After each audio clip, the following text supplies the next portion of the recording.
Hey, Don here, back again. Trying not to smack, I got a cough drop in my mouth. Well, I did a couple other videos already tonight about redirected URL I ran into that's probably hijacked. So now I'm going to get back to work on ASRock, and well, not to work on it like I was before. Now I'm just testing to see if that unlisted dual core processor runs good on this mom's good 650 watt power supply. And so far so good. I did get a few app crashes and stuff, but that does happen. The system didn't crash like it was doing a lot, you know, on its own E machines. Well, on the E machines, this was an old E machines that I put that ASRock motherboard in, because the original motherboard had bad caps, and well, that's how I got this stuff, the parts, you know. I wouldn't say for free this time. A lot of times I get them given to me for free, but I took the old machine and part of the labor of rebuilding them a new machine. Well, first diagnosing the problems and everything, and then built them a new machine. They wanted a new machine, because I could have, you know, put this. I already had that ASRock motherboard I bought brand new, and I told them, well, I can put this in here for you if you want. It actually will work, you know. Just so happened I had it, but they decided they wanted a newer, you know, better machine. So anyway, it was several years ago now, 3 or 4 years ago, I think. And that power supply, I had looked at it, and I knew it had some swollen caps. I think it has more now than it used to. I can't really remember. Actually, I have pictures from back then, but I haven't thought to look at them. But I can tell the way now. I can tell I don't need to be running that thing on that power supply. I don't have another one that'll work in it. I've looked and looked. All the old machines I got, none of them have. I don't have any new enough to have that 4-pin power connector for the motherboard. So I don't know. I got to thinking just last night again. I thought, well, no, I wonder why couldn't I take one of those other ones? And you got to have enough amps on it. If I figured out however many amps this processor, the ASRock will handle up to 95. I'm sorry, watts, not amps. 95 watts. That's what the 8 cores that I've been looking at, and well, the main reason I'm doing all this research here is to see if I think I can run a unlisted 8-core processor in this motherboard, because the ones that are listed, there's only 1 or 2, and they're really expensive and hard to find. One I think I didn't find, and the other one I found for a crazy bunch of money for you know, used. I guess it was just the earliest versions of the 8-core, you know, FX processors, AMD FX. But the 8300 is actually faster than the 8320, and it costs less. It's $100, and 8320 is like $10 or $20 more. So let's see. Yeah, let's get that thing booted up. I've got the other camera pointed at the monitor screen, so let me switch to my other mic for a minute here. And oops, I got to mute the S58. That way I can just keep talking while I'm doing stuff. So let me get the ASRock booted up. Got to switch my KVM switch. I started to do all that ahead of time, but I decided not to just show it this time. So I'll switch my KVM switch, and I can use my back scratcher stick for the handle of it to boot that thing up without having to get up. I've got it down on the rack, so I don't have to listen to it so much. It's pretty loud. It's got those 80mm fans in it those are always the old ones that are pretty loud. I mean, I had some that were quiet, but you had to. Usually they cost quite a bit more. So most machines have got the ones that'll do, you know, 25, 26, 20, 28, 30 dB, you know, and can be really annoying. But oh yeah, now until this thing, I'm stuck on this mic. But oh well, stuck on it until I get back on my machine again. That's all right. Oh yeah, now until this thing, I'm stuck on this mic. So, yeah, I was checking my stream. You might have heard that on this mic. This is the lapel mic. It's a condenser mic. It picks up more background noise. But, oh, there we go. This is the strangest thing, and I guess it's this motherboard that does that. I thought it was because there was something wrong, but it's all, see, it shows up gray except for just a little, and that's not what Fedora does. Maybe Fedora 26 does that. I've never seen a Fedora distro that didn't have that balloon blowing up, you know. But this has a little, just some dotted lines, and it's all gray. But and when I hit just hit any key, but I hit the up arrow key, and now I've got my terminal on the left, but the gray on the right. Normally you get a full width black terminal, but I like to do that a lot just to see if I'm sitting there watching, just to see, you know, how everything's booting up, how many errors there are and stuff like that. But it's the only machine, only Fedora system I've ever seen do that. Now I realize, well, this is Fedora 26. It's the only one I got that is Fedora 26. So maybe that's just how it does it. I thought for a while there that the video card wasn't getting enough power to work right, you know. Or not card, but the chip on it's an onboard video. It's, what is it, 256 megabyte onboard video, just like the Lenovo iFill that I'm using here. I'm going to have to get the password out. I can't remember none of this stuff.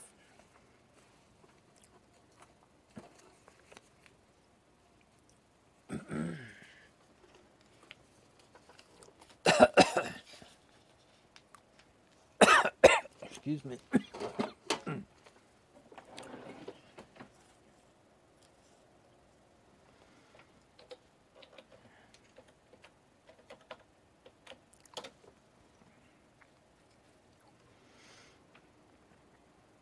So what I'm going to do is, let's see, I still didn't completely decide. I'm going to get TeamViewer up and running.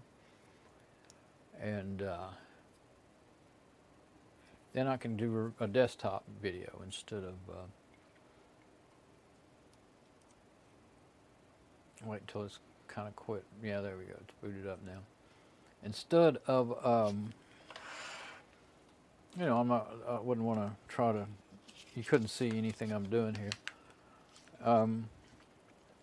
So I'll do it on remote desktop. I keep looking over there at my preview, and it's still showing that gray screen, and my brain goes, what's wrong? Well, you paused it right there. That's what's wrong. Nothing actually wrong. So I'm going to reload my preview while I'm waiting. TeamViewer's going to come up here in a minute. It's a really slow app to load for some reason. Actually, I guess I kind of know why. I hit pause on that thing, and I don't think it took. Stupid thing. There we go. No, it didn't. Sometimes things don't take. That laptop can't. It's a 1.6 gigahertz single core. It's doing pretty good to work it all. Running YouTube on Fedora. What is it running? Oh, it's Devane 8 with Mate Desktop. Okay, yeah. So I got to get that login password. Always changes when you reboot. I think it seems like if you run the app and close it and open it again, it'll still stay the same. It kind of seems like sometimes it'll change, sometimes it won't when you don't reboot, and sometimes, for sure, when you reboot, it changes. So, now there's 18 updates. Now that brings up one thing that I've been debating about. I could go ahead and install Fedora Automatic on here and let it upgrade that thing to Fedora 27 just to see what it's going to be like, because I haven't done that yet with these newer versions, because I've been using Fedora 23, and might be quite educational. Might show me if there's any problems or anything, and show me what to look out for, you know. Let me switch back. Okay, now I should be on the SM58.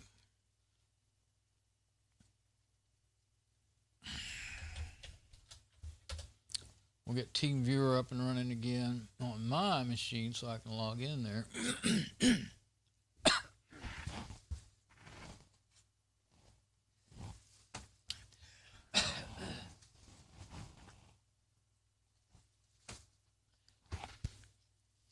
Probably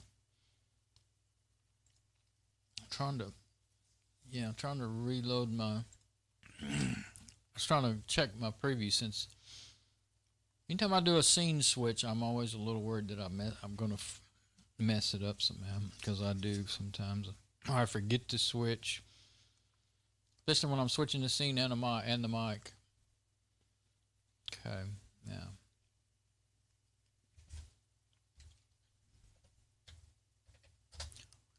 Whoops. Well, I typed that wrong or something. Oh, my eyes saw the letters backwards. Dang it. That's why, one of the big reasons why I have so much trouble with everything. My eyes swap letters and numbers a lot. Alright, so. Now. Well, one of the things I've been thinking about with this thing, okay, there's, I've already kind of exhausted all the tests. Really didn't ever find, there's one, I got to thinking, that's another option that I could do, but I don't know if I want to do that. One of these, hardware listing apps also has a whole set of hardware testing, hardware stress testing, and I know it does CPU, 2 or 3 CPU testers, I think, or at least one. I don't know. There's like six apps or something in it at the bottom. And you say run the benchmarking is what I'm trying to say. And I never could find the one I was thinking of, and it hit me last night or night before. I think it might be in Parted Magic, and already installed in Parted Magic. The distro I use a lot to, work well. To sometimes if I have them, to format hard drives or any kind of checking hard drive, see if there are any, if there's a good hard drive checking tools on there and stuff, and testing tools. It'll run the self test for you and all that stuff, smart tests and all that.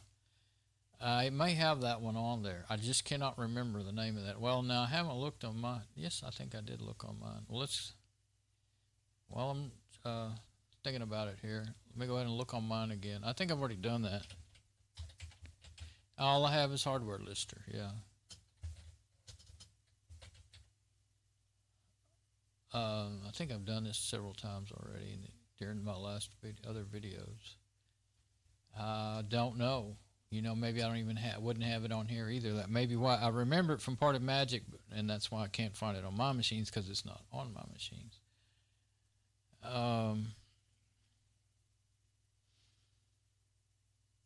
Now I forgot what else I could search for. Oh, benchmark. Yeah, that doesn't find anything at all. I do have that. That's not it.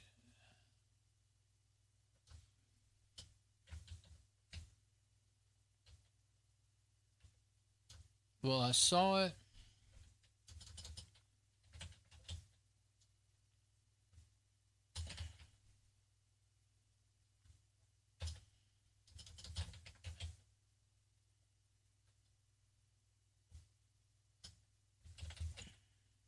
There it is. Phoronix. I do have that on here. I knew I had seen it before, which I ran, and of course it kept the tests. The ones I really wanted to do, the CPU. There was 2 sections of tests: CPU and processor tests. They both had crashes and things that couldn't. It downloads the test as you do them, and it weren't working. So I think that's the only reason I had any crashing at all, is because of trying to run that app.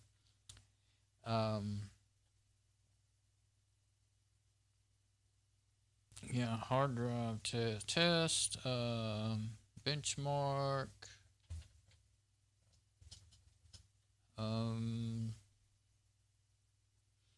I do have that other tool. Well, I've got it on there. I don't know if I ever got it on here, but There's that one that's like CPU-Z, but it was interesting, but it wouldn't run any tests, any stress tests or anything. So well, the only other thing I could do maybe is just look through my system tools. I did that on, but see, I made a script from this machine and then I ran it on that machine, so it should have pretty much everything on it that's on here. There are some things that don't always work. So jumping from Fedora 23 to 26, it might not be available or something.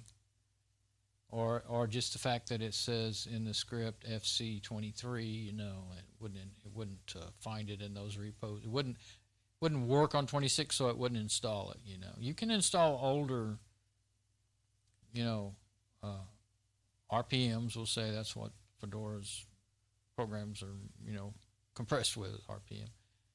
But up to a certain point, and then they won't let it do it because it would cause trouble, you know. Okay, let's see. I'm just looking as I'm jabbering here, looking for some kind of test suite. Benchmark. Well, this one is. They're not called benchmarking. They just have benchmarking in them. Their system tools is what they are, but I've already looked. None of these, you know, case this Guardian that has anything like that. And I don't believe any of it would be up in here. I don't want to spend forever searching through through that disk repos again. I don't have any new ideas of what to do a search for, so. Yeah, there's some things I do have on this system. ICE is, what does that do? Oh, Java. It runs Java. And I believe this, I don't know if this part of it works in the web browser or there's a separate one, but I think I have it in the web browser. Well, I don't have it in the one I'm using all the time. Actually, my older version of Firefox does have that, and if I was to open it up from here, right there, then it would have Java and all that stuff in it. But I don't even use it anymore. I don't run into stuff. If sometimes I'll see something that says you got to have Flash or whatever. That's what I was trying to say, Flash. I just say, oh well, I didn't want to see it that bad anyway. There's a hardware lister. I was going so fast trying to get through there, I could have skipped the ones that I wasn't really reading the names.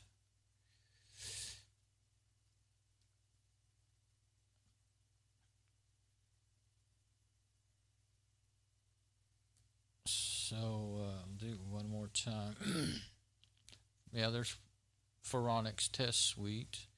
That's all it seems like all I have on there. Oh, okay.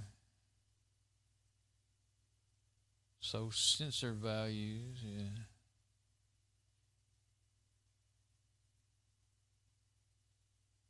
Network login cracker. Never really used that. That's pretty hard. Some of that ZenMap, I use that quite a bit. See, I run a server of my own, so I actually have a need for some of those penetration testing tools to see if my stuff is vulnerable. But a lot of it's really complicated stuff. You really need to know more than I know. Okay, so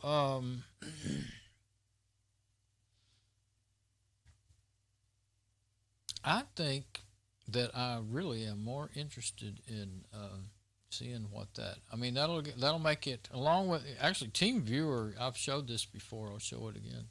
Let's see what TeamViewer is using right now. It's the top user of it's organized by CPU, but 23 to 41% of CPU is being used by TeamViewer. 14, 18, it was whenever I first saw, I guess it stays around in there. Well, 39, 34. TeamViewer is a heavy user. But that's okay because I'm actually trying to stress the CPU, see what it'll do. So, since I have the TeamViewer app over there in that window, I'll go ahead and go to a different one, different workspace. So let's go with, yeah, I have Yum Extender DNF on here. I like that much better. So I'm going to go in here. Well, there are some updates. I can go ahead and install them. I may not be able to do it. Now, this is something I ran into before. We'll find out. I had to turn it off on one machine because it kept stopping me from being able to install anything. But that it's not coming up for me. But I don't want to click on it. That'll definitely cause that.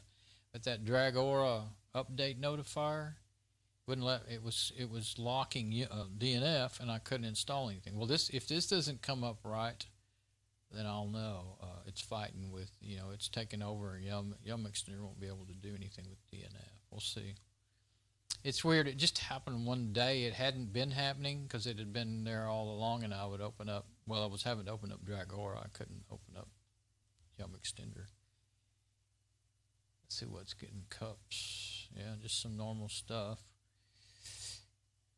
Let's see. Yeah, there you go. That's a very... you got to really pay attention. I'd like to never found that. You click that, and I think I'll do that, and then I'm going to run. I'm going to look for Fedora Automatic and try to run try to do the Fedora 27 upgrade automatically. And while that's going on, I can go back to my research on the 8-core, the 8300 AMD processor. And that'll make it, see, even though I'm not connected, well, if I'm not connected to TeamViewer, maybe it won't be working as hard. I don't know. Probably not. But I'll just leave it running so I can connect to it anytime I want to. It's not very many updates, so it should update pretty quickly. Looks like I can do it either way normally, and it won't fight. You would think so, since that's really just a notifier.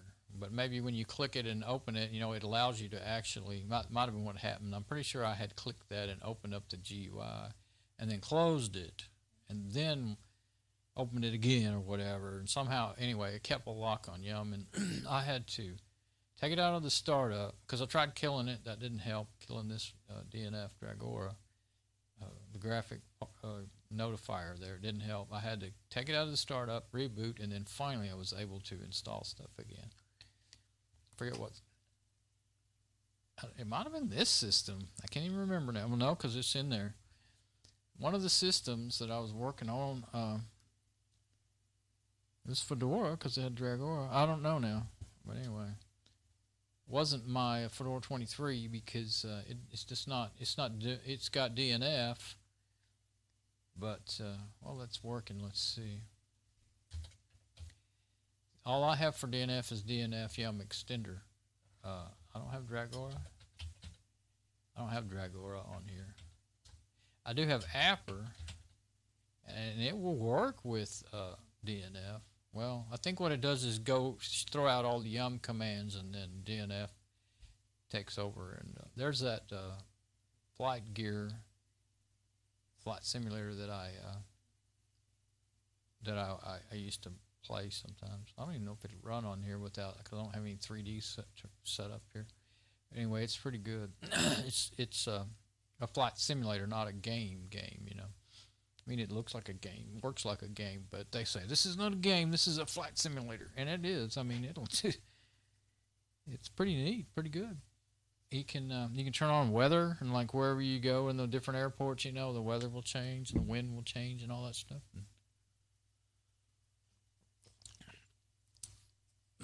The only plane I could take off and land without crashing was learned to take off and land without crashing is a Cessna. I could take off a B-52, but I only landed it about twice out of about 10 or 15 tries without crashing. And then there was this space plane. It was like a fighter jet, but it could go into outer space. I could take it off. It'd take off on its own just about. And landing it, I could do it once in some, but it was easier than the B-52. But it was really cool, just even though it wasn't, it was pretty good graphics, but it's really cool just seeing all the dials and everything in a B-52. I love those old World War II planes, and I like all the old planes from the first one. I like planes from the first one till the one they got now, but I don't, I like hot rods, and I like music, and I like guitars. You know, I like a lot of things. I love 4x4s and dirt bikes. So I got to divide my time up, you know, my thinking time up. I can't go ride any of that stuff anymore, hardly at all. So, I mean, my truck, my Blazer, I still have one. I have a 76 Chevy Blazer. That's my main vehicle. That is my real vehicle. My uncle years ago gave me his 83 Dodge Fan, but it needs work. But it's a good times van. It has a real nice interior. The outside don't look so good anymore. It looked better when he gave it to me. He had repainted it, but the tree dripped junk on it and messed up the paint. But he didn't put, I think he might have put Rust-Oleum on it. Because I kind of gave him the idea. He wanted to use it for a camper, and I said, well, you could paint it, and it needed some paint. And I said, well, you could paint it with some Rust-Oleum. I said, I had the idea in my head about maybe using Rust-Oleum. I found out later that if you really want to do that, you should put some hardener in it. People do it, but Rust-Oleum's too soft just the way it is. It doesn't dry hard. But it is very good to put over rusty metal. That's what it's, you know, why it has the name Rust-Oleum. And it won't rust back through for a long time. Depending on, well, the newer version of Rust-Oleum with the EPA standards as they are now, it's not near as good as it was back in the 70s when I discovered it. Okay, it's updated now. I'm going to search for... I'm going to put Fedora Automatic because that's all I really want to find. Let's see. When you search for automatic, you'll find a huge list. Let's see if this is going to even find what I want. Let me spread this out so I can read it a little better.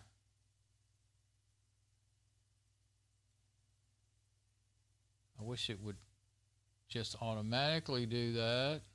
It's not hard to do, guys. Why can't you do that? All right. Oh, that might be it right there. No, that's O install. They used to be called zero install. Oh, it is zero. That's not a O. That's a zero. Zero install. This is pretty cool if it would work. It didn't. I never was able to really get it to do much. It was really a cool concept, though. Fedora branding for Google Chrome. How strange is that? For our package manager, Pac-Man. Oh, I've seen that before. I forgot about it. For Arch. I've never actually tried out Arch. I guess I may have by accident because I've seen Pac-Man in a system before. Might have been one of the other live distros that maybe were built on Arch Linux or something. Okay, here it is. Python FedIMG. Automatically upload Fedora Cloud. Oh, automatically upload Fedora Cloud images to cloud providers. Oh, wow. That could be useful if you're wanting to share them, I guess. Okay, so if you look for Fedora Automatic, you don't actually find Fedora Automatic and astronomical image processing. But I saw it the other day when I was searching for automatic, and I just put in automatic just to see, because I don't remember what it was I was looking for now. Something automatic. But something that could do something automatically.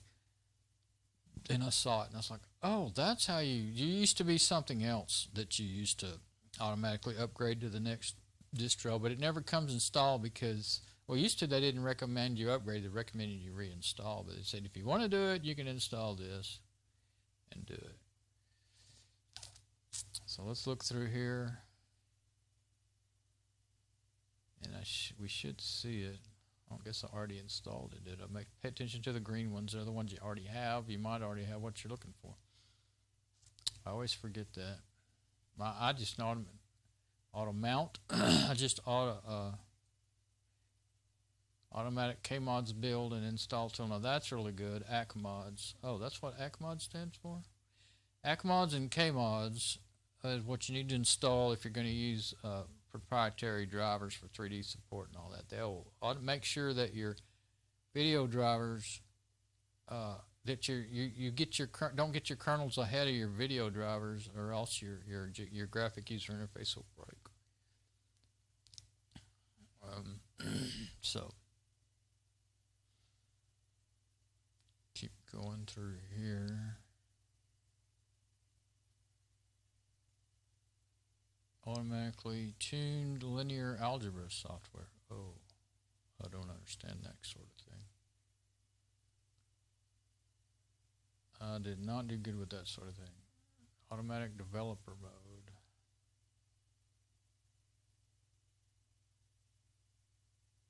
Oh, that, yeah, and then Fedora Automatic, I had that in my head because Fedora Automatic's the new going thing that they want everybody to use, just try out. And that's a whole nother thing. That's running most of your apps in containers and all kind of stuff like that. And you got to do quite a bit to install it. I'm not going to try it until I get to where I feel like I can think through all that and follow those instructions. I'm good. I'm better at figuring things out on the fly, working from the seat of my pants, and if it can be done, than I am about following instructions step by step. No, I'm just the opposite of a lot of people. And I especially like to find, I used to when I could remember better, I'd much rather find an app to do it for me than to try to do it all in editing config files and mucking around the command line, because I can't see numbers and letters swap, like I said. I can't see to get the things right and, you know, get all the commands right and all that stuff.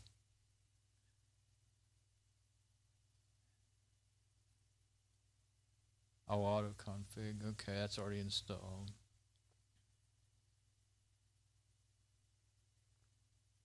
See, look, see, there's see how much more I got to go. Oh, here's what I need to do. Automatic upgrade. That's what it does. Now let's see.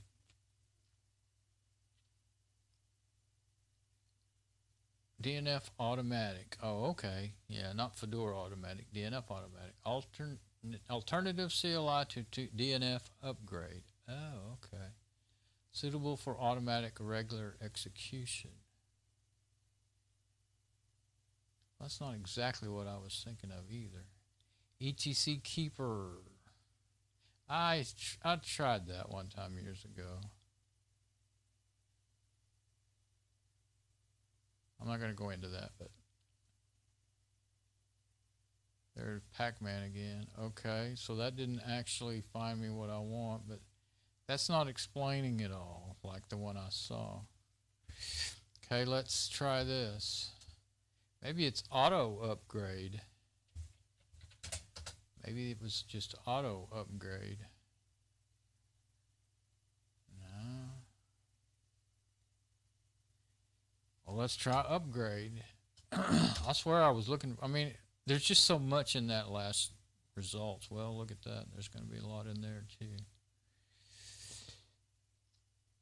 Come on. I don't see why I can't narrow it down. Here we go. Fedora upgrade. Upgrade Fedora to the next version using DNF upgrade unofficial tool. Oh, okay. Yeah, attempt to automate the steps as listed here. Oh, okay. Unofficial tool. I thought there was a no. Maybe it said unofficial and I thought it said official. Pac-Man. So this is one that let's go ahead and get in the full screen mode so that I'll get mixed up when I'm really trying to switch, you know, user spaces and all that. I'll get mixed up. I thought maybe it said unofficial. I really kind of thought it said the official tool. Okay, so you know you can click on the. Oh, okay. There's two of them. Fedora project. There's a GitHub and a.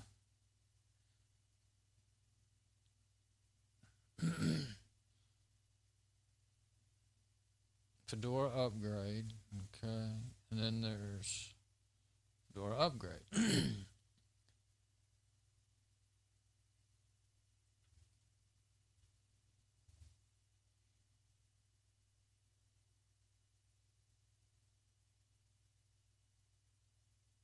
'26, '27.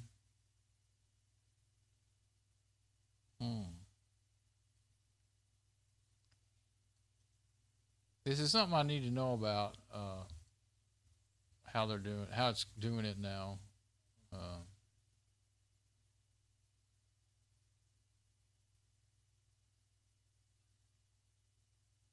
Oh, okay. Well, I want to know about that too. Okay. Using DNF directly. Uh-huh.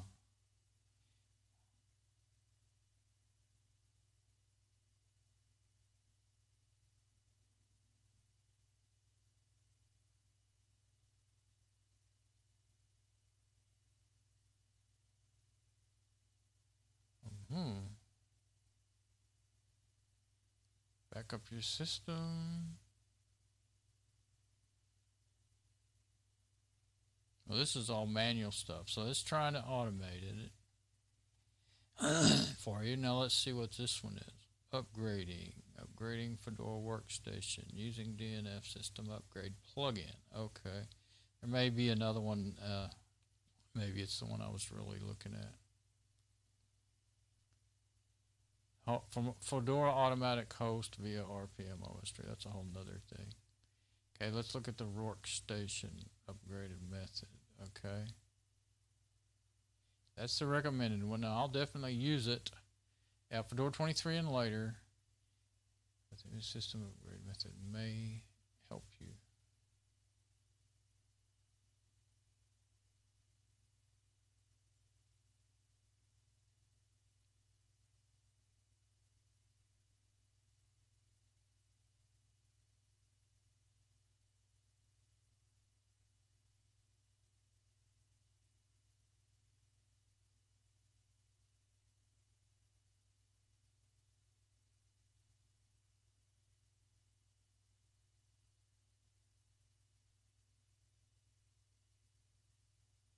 Clicking this or running the software.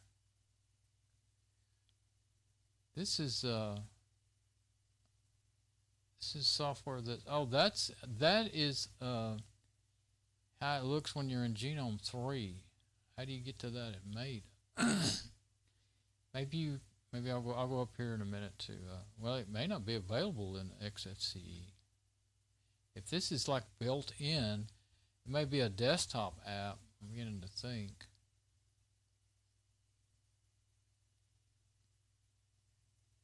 Going to the updates, okay.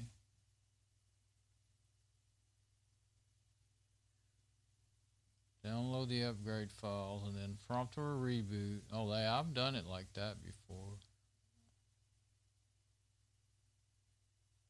I keep forgetting that this one is using XFCE, and there's a lot of things not there.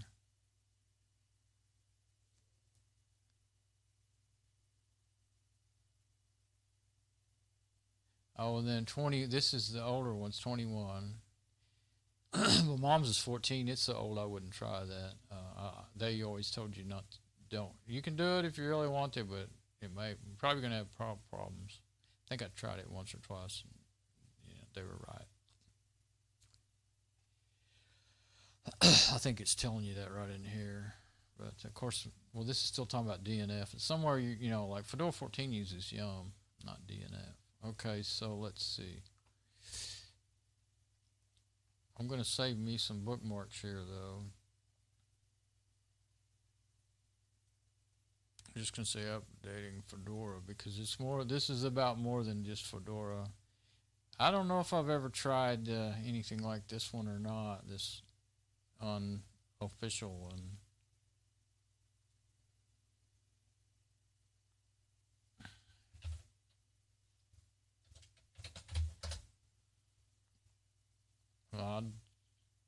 I would definitely try the recommended before I would try the. I've learned that with them. that might work, but could also be, I didn't,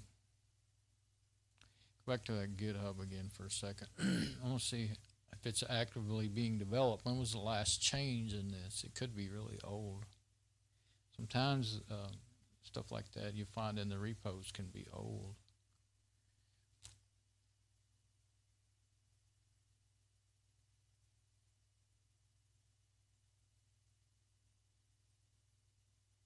January.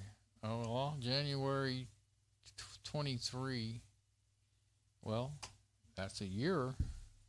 No, January. Right. January, February, March, April. Okay.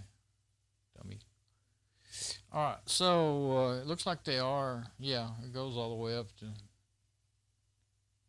Okay. I didn't think about looking at that.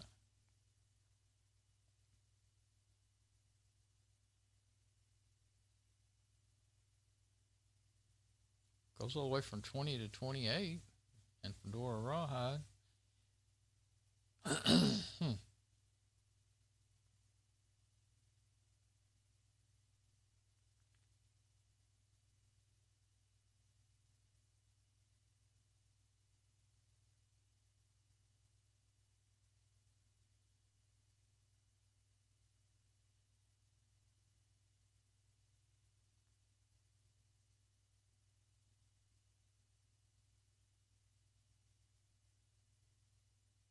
Okay, so in some ways it almost seems harder than doing it the way they said you could do it here. The instructions, I got lost with them.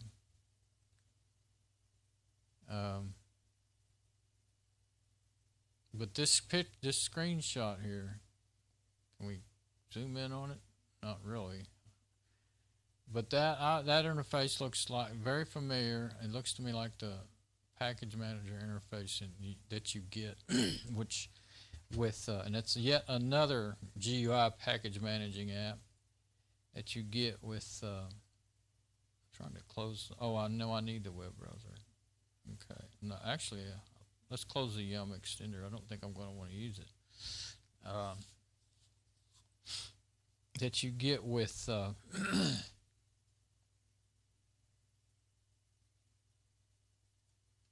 Put it over there where I like to have my web browser. Number 2.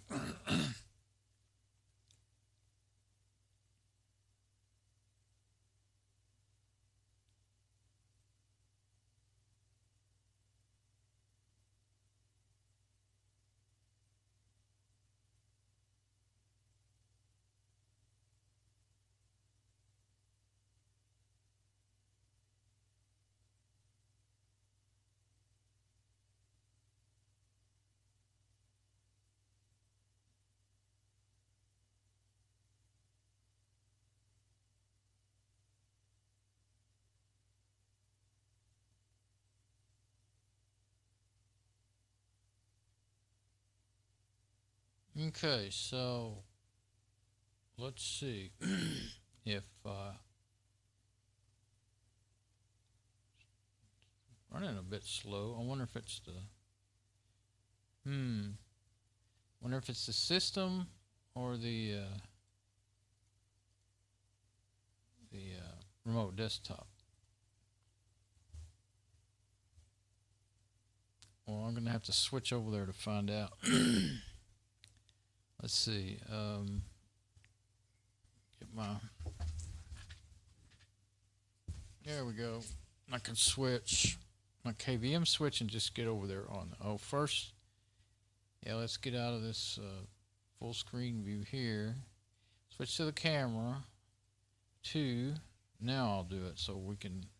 You can see what I'm doing. There. Now. Let's see if this machine is showed down or if it was my remote desktop. Nah, it was my remote desktop. So I guess I'll close the remote desktop and open it back up. Let's see how hard the system's working. As much as that uses, I will keep wondering if maybe I should just go ahead and install KRFB and try using it. Okay, TeamViewer is still up there in the top user, but it's jumping around so fast I can't tell which one is really the. Okay, now there's TeamViewer. Okay, what's Xorg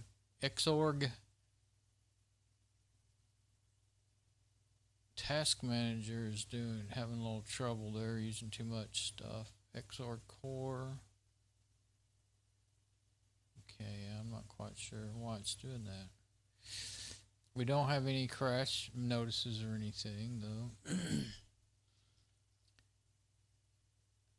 I hate it when the app that normally, you know, brings down a little menu, a little information, won't do it anymore. And if I click on it, I right click it. Oh, it just has that. Oh, well, let's look in there. That could be what I want to see, because that's the update app. Okay. Maybe that's exactly where I need to go. Okay, let me go back. Yeah, it may show me what I want to know. Okay, let me go back to the remote desktop so I can show it good. Let's see. Machine 2.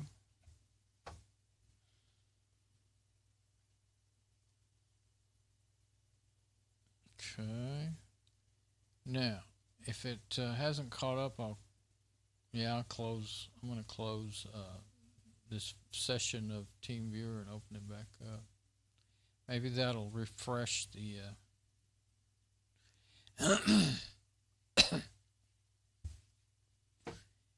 It works with VNC. It helps at least for a while, if not for a long time. Makes it. Oh, still got the passwords. Sometimes it's weird. It knows when to save it and when not to. Okay, let's see if it works any better. Maybe a little bit better. Yeah, it's enough better that it was worth it. Okay. Now, let's see if there's anything in here. This doesn't look just like the same app that this is Dragora, but this is the update part of it. User preferences, information, history, file. The only thing I could look in there and see if there's anything about upgrades. Let's see. Show updates, next startup, and that's it. Okay. So no, you can't see upgrades in there. Okay.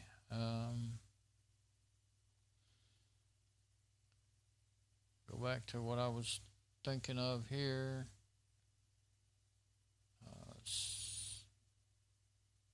Apper. Oh, I got Apper. Oh, yeah, because I installed all that stuff on here. Settings, not settings.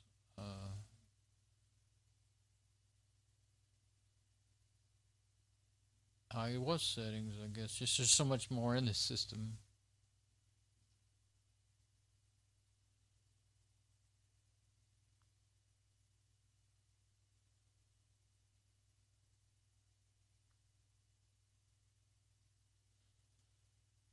Let's see what happens if I nothing. If I search for upgrade.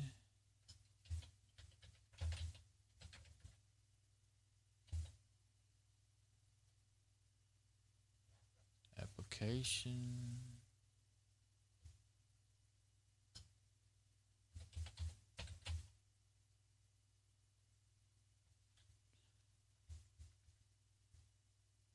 Well, let's go ahead and look in Dragora, I guess. There's more than one part of Dragora. There's the upgrade section, and then there's the actual.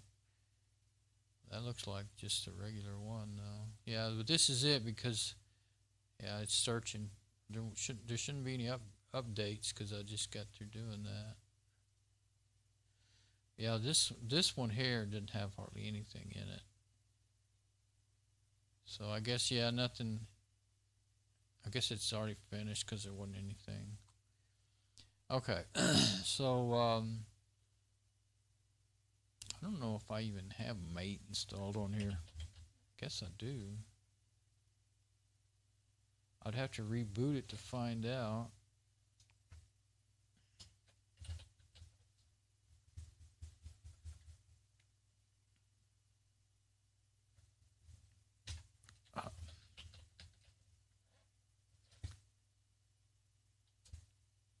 Yeah, was what I wanted.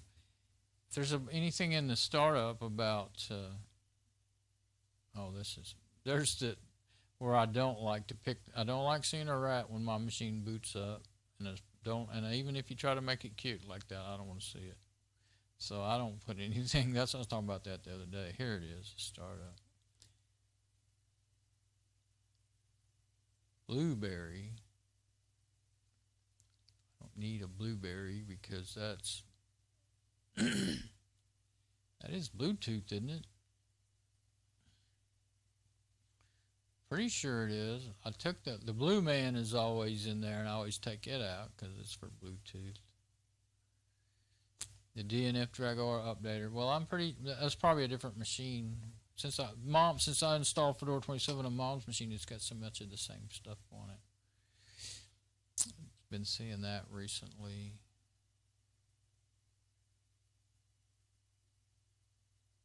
Yeah, see, I have a lot of stuff to do with Genome.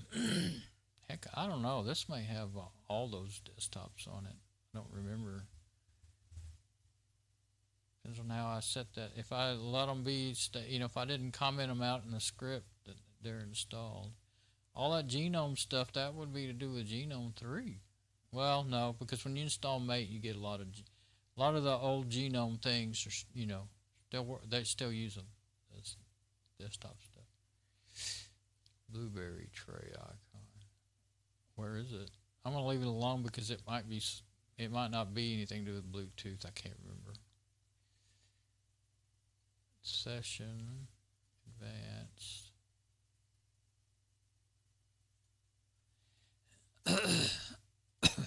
Okay. So either I got to reboot it. The XFCE doesn't have that. That's what I'm thinking. Doesn't it? You can't get to that in here. This may be assuming, well, it says Fedora Workstation. That would be Genome 3. That's why. So I'm right about that.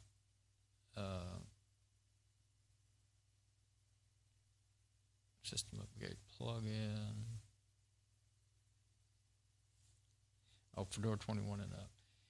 So I'm really more interested in trying if I'm going to do it, I'm more interested in trying the recommended way. Upgrading Fedora Linux. Oh, okay. It's already in bookmarks there. Oh, yeah, I did that a few minutes ago. Okay. Get out of the full screen again.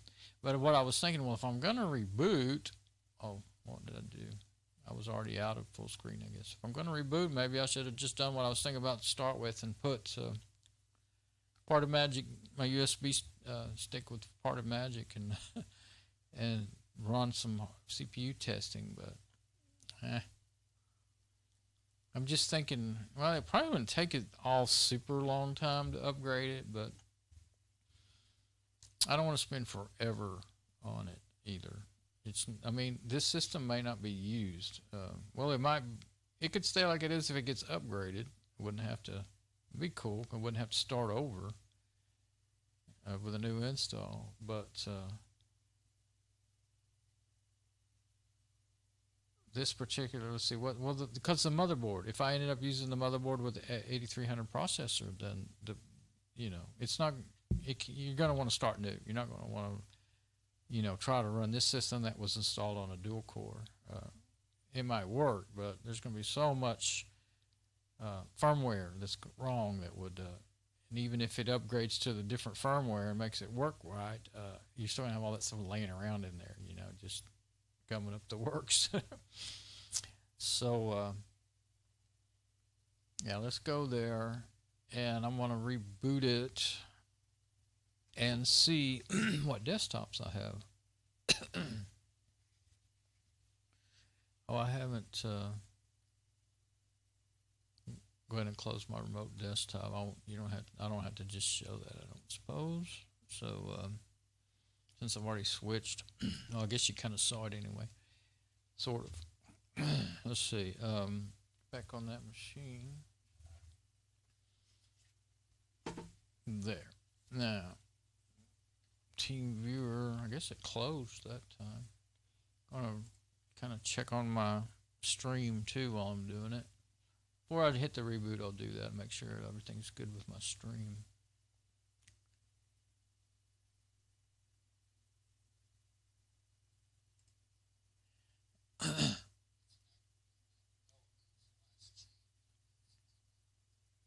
Should be up to where I'm at. There we go. Okay.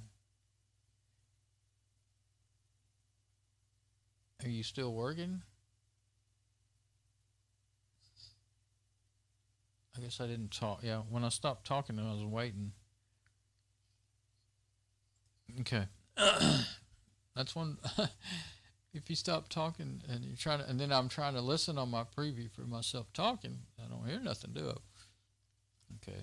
I'm just going to reboot, and on XFCE, click on your own name there, and then you can either shut down or log out. Yeah, log out and then hit restart. It's quite a bit different than mate.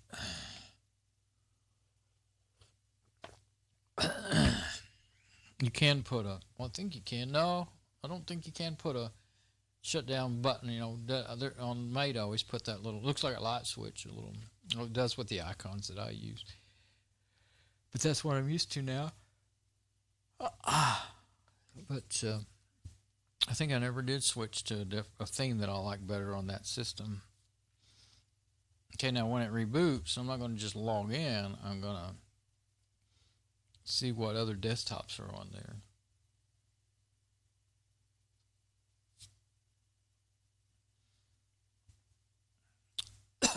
And excuse me. I don't know what it is tonight. My throat started getting kind of raspy really after the first video, and did the second one. And then they weren't so long, you know, like 2 and 3 hours. They were, well, I think the first one might have been about an hour, and then the other one was probably about 30 minutes. But then I took a cough drop for it as I was starting this one, but now it's really getting hard to talk. Must be something in the air is all I can figure. I got my window open. It is some nice cool air, but keeping me from, you know, being hot. I got 4 machines going, and it's only 77 degrees in here, and I don't have the window. I just have it open about 4 inches. I don't even have it open a lot. The window. Okay, so there. See, it goes gray. Maybe that is actually how they did it in Fedora 26, but 27 is the normal way with the balloon that's blowing up. I never knew what that was, and finally I read it somewhere on one of their pages. But I don't like the gray, and I don't really like just the 3 square dots. If you're gonna have dots, have round dots. 3 squares just looks weird. And then when it does that, it starts a little bit over here, a little bit over there. It's just irritating. Now, if I hit I hit escape, it didn't do nothing. It's not responding. Normally, you can hit a key on the keyboard and it'll, I did it a while ago, you know, it started showing me. Well, maybe that's why, because it was almost done. Never did, probably because I waited so long. But anyway, I don't like that one. Okay, so right up here at the top right is where you can do things like, I only have 2 desktops on here. I have XFCE and Sugar. Sugar is a weird little old desktop. So before I could do that, I mean, I could do it with the unrecommended method. I could install that. And maybe for this system, that'd be the thing to do. That processor's not going to, it won't run mate. It just barely hangs along there running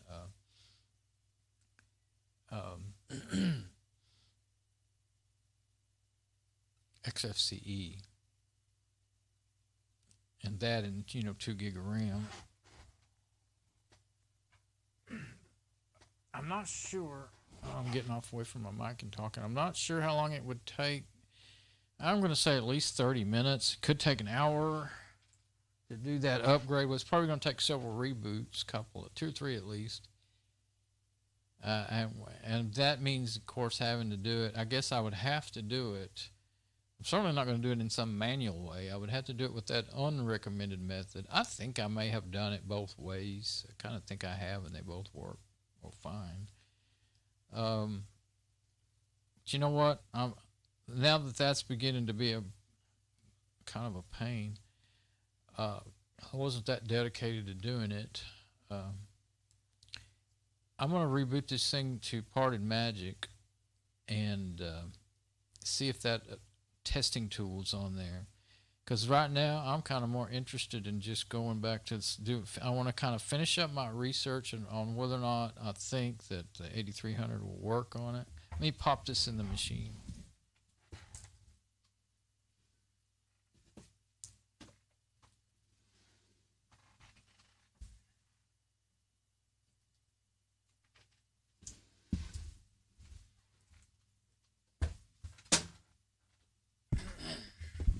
Okay, so now I've got my little, well, it's not a USB stick. It's now the very top right is where you can restart, shut down, and all that from the log on screen.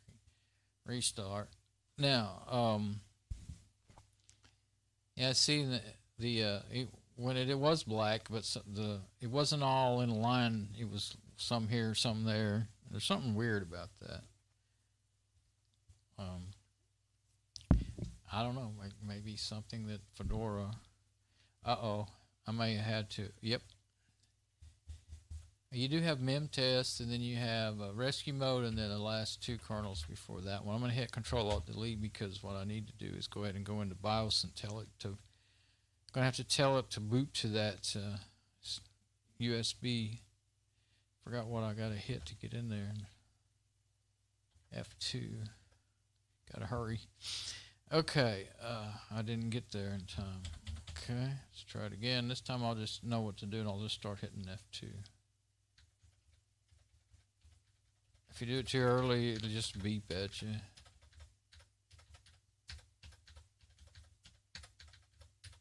I think I got it, yeah. Okay, I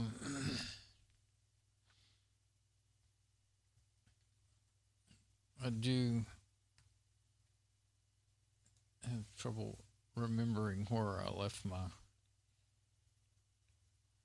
settings. See what I'm showing you. Okay,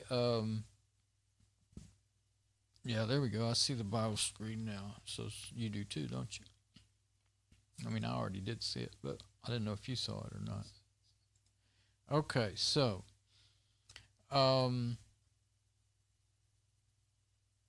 boot. Go to boot. Okay, we just need to, yeah.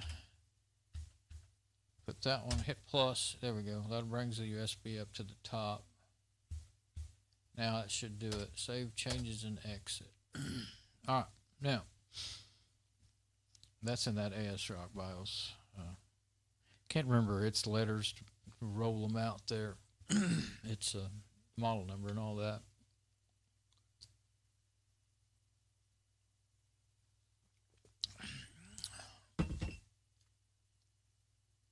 Now we're seeing the easy to boot screen. And so what I want to do is go in the Linux menu. That's my SD card and the USB adapter. I don't know if I ever finished saying that. What I want is Parted Magic 2013. That'll work on this machine. 546 will work on, I think it'll work on all the way up to 686s. But I want to see if that tool is on there like I was thinking it was.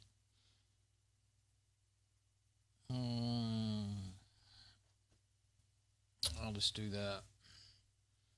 Oh, I actually wanted the 64-bit, but default setting 64. I got 32. Oh, well, that's fine. I mean, it doesn't really matter. Well, yeah, it does.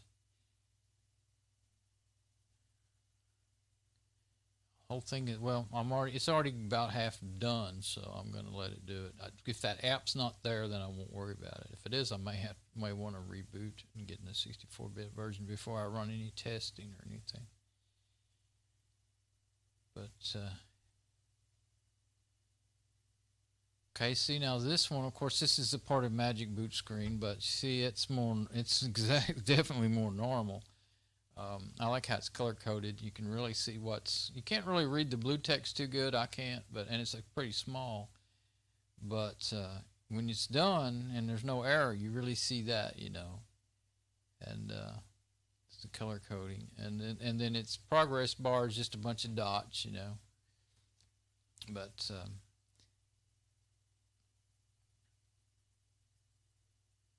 anyway, there's something about it. Must be the Fedora 26 doing that. I don't think it's got anything to do with the machine hardware or anything like that. Okay, so System Profiler. You know what? I think that's the one. Yep, right there. All right, System Profiler. I think I have tried to install this on. Let's go ahead and do the. Look at the, yeah, see if you click on it, it'll immediately show you the CPU, you know, Athlon dual core 4050E. You've seen that in the other ones over and over, the motherboard. And it's all, I mean, it's got lots of details. It's easy to read. I just really, really like, this is my favorite one. And you know what? I think maybe it's not available in the Fedora repos, and that's why I don't have it. Let's see. Oh, this is Hardinfo. Hardinfo, that's what this is. Okay. See, they call it System Profile in the little list, but the name of the app, that's the other thing. It's hard to find these things when they use more than one name that are completely opposite of each other. System Information and Benchmarking Tool. Hardinfo. If I could put that on every machine, I would. Or at least I would if I could remember how to find it and everything. Because look at all that. And it loads all this information really quick. I'm going fast because, you know, that's not what I'm fixing to get down there. I see the profile benchmarking tools at the bottom, and I usually just skip those and don't do them. But this thing tells more in an easier to read way than any that I've ever used. And this one has a generated report, and then you can save it as a text file or an HTML file or whatever. And I think if you save it as an HTML, it's easier to read. And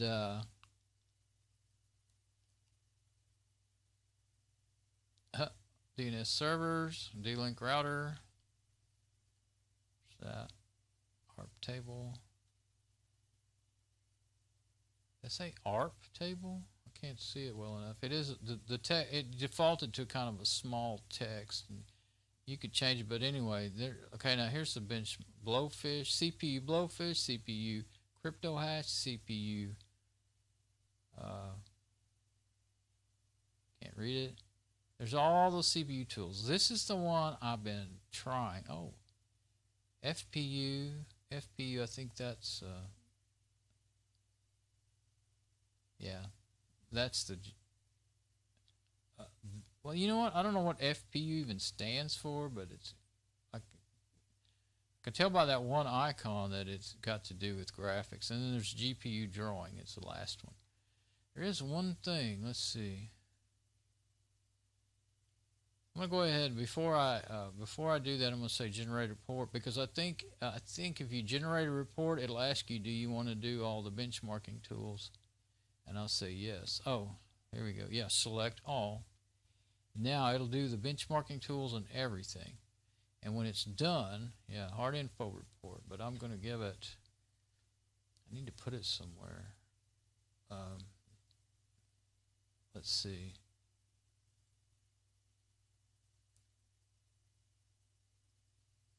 I want to put it on the, what I'm booted to.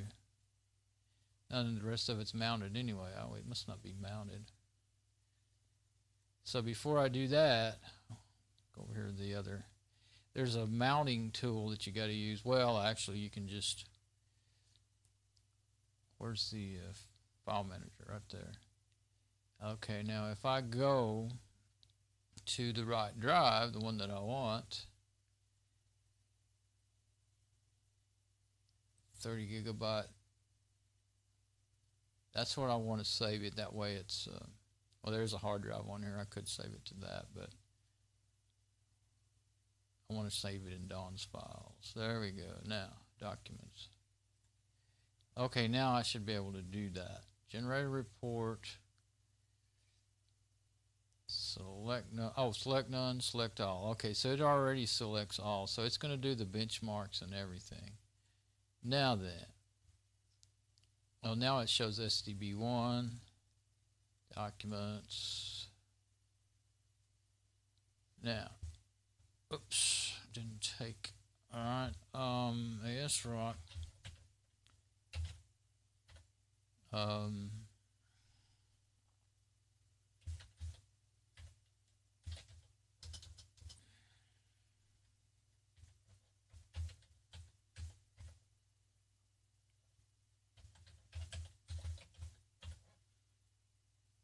Hardinfo report. ASRock AMD 2-core processor Hardinfo report. So that might matter later, huh? I'm gonna put a date on it. I like to do that. 09. So yeah, it's no, not 09. 04/10. Can I do this? 18. Yesterday was, and I'm not gonna give it a. Okay, HTML. There's some other ones in there. I'm gonna just say, I think it's gonna give it HTML. I'm not sure. Let's just don't do it because I can always add the HTML to the end of it later. There we go. You know what? I like ASRock to be spelled the way they do it. Actually, let's do the AMD right. Now that all makes, now that it makes sense to me, my eyes, and it's easy to read. Now, do not move anything. It always does me that way. I move my mouse over to what I'm reading. It says don't move your mouse or press any keys. It's doing the benchmarking first. I always thought it did that last, but I guess it didn't take long to get the rest of the report written out, you know. Some machines are older and slower that I'm messing with, working on, and it takes a good while to get to that. But there we go. I mean, at least you can kind of see what's going on the camera view. I wish I could do remote desktop of it, but really that would just skew the report a whole lot, you know. If I had any remote desktop app going, I don't think one comes with it, and I might be able to. I was thinking about it last night or this morning when I woke up, whenever it was. There you go. There's the GPU test with the different colors and patterns and stuff. Going pretty fast. Got to that part of the test pretty fast. But this is what I've been looking for. This is what I had in my head that I wanted to do since day one of trying to do this. And it just now came to me that maybe that app is on Parted Magic. Look at all that. Some machines won't really hardly finish this section right here. There we go. Open the report with the web browser. Yeah, okay. But anyway, even if I could run TeamViewer in portable mode or whatever, that would have skewed my results quite a bit because, oh, dadgummit, I don't care what machine you're on.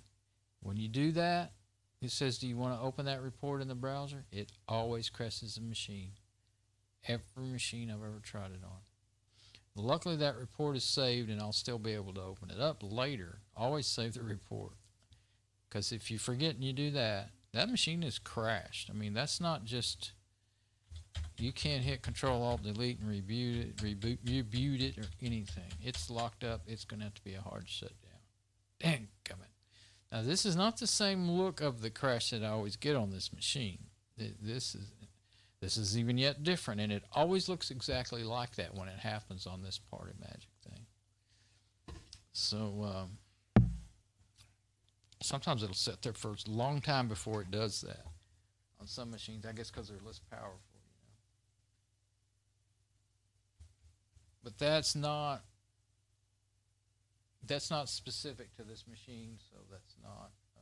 I'm using my back scratcher to reach down there and turn it off, turn it back on. So that's not the a CPU problem, you know, unlisted CPU, unlisted as supported by the ASRock. When I say that, that's what I mean.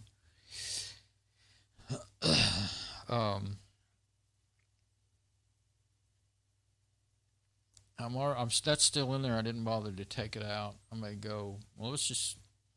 Now I'm thinking about what else is on here. Anything else that would help me?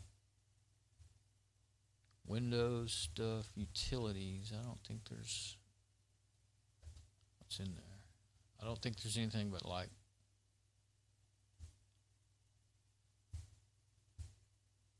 Yeah, mostly Windows type stuff. Stuff to fix. Driver, WinXP driver, pack INI, entries, all kinds of stuff like that. Tool things. Back to main menu. Okay. I have antivirus rescue stuff on here. And rescue stuff on here. Of course, well, part of Magic can be a rescue tool. You can fix broken partitions and stuff. Boot repair disk. Devane Live. Those were the ones that I tried to get. Those are the ones that won't boot, I think. Well, they wouldn't when I tried them before. Forgotten about that. All those ones I just put on there wouldn't boot for me. They were really, I couldn't, and I ran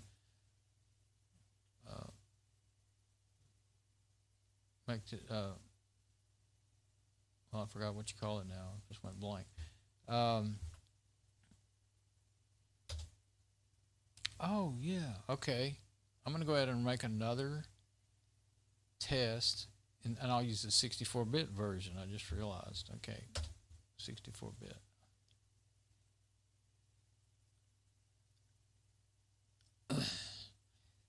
Oh, there's more than, yeah, there's two more. There's several other ways to get into the 32 and 64-bit. There's another, so this boots it to RAM. That's one why it's faster that way. It runs faster, and it doesn't use a lot of RAM anyway, so it's fine. And 2 gig of RAM, that's way plenty.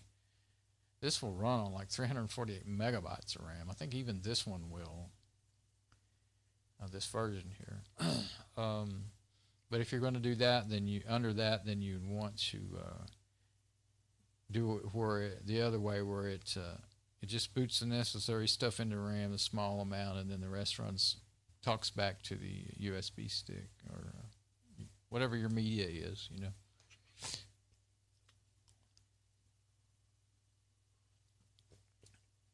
Well, even just running the machine a good long time and having it, you know, not crash. It didn't give me any errors during that time. So, yeah, I think the errors were from the tools I was trying to run. Now, we'll just do that again. And before we, this time we'll get our little drive ready. 30 gigabyte.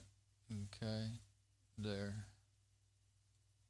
Now, I'm pretty sure I could open that test up. Where is it?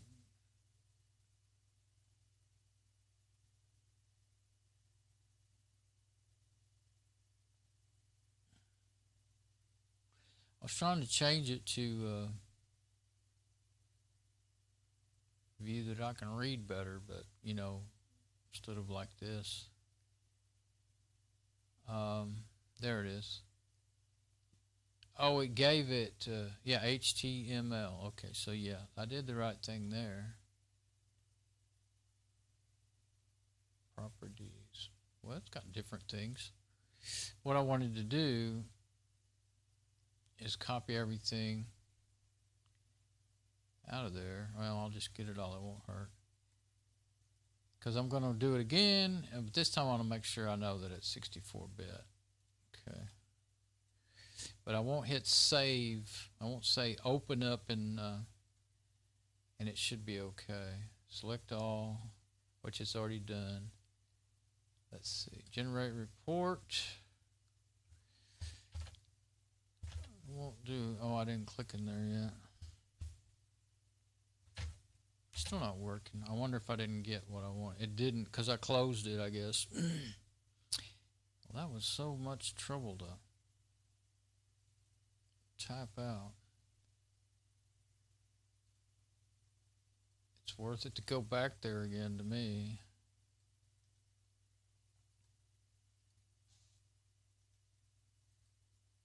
This time if I leave it open, it should work. I closed it because, well, that's what I always do, but yeah. Now,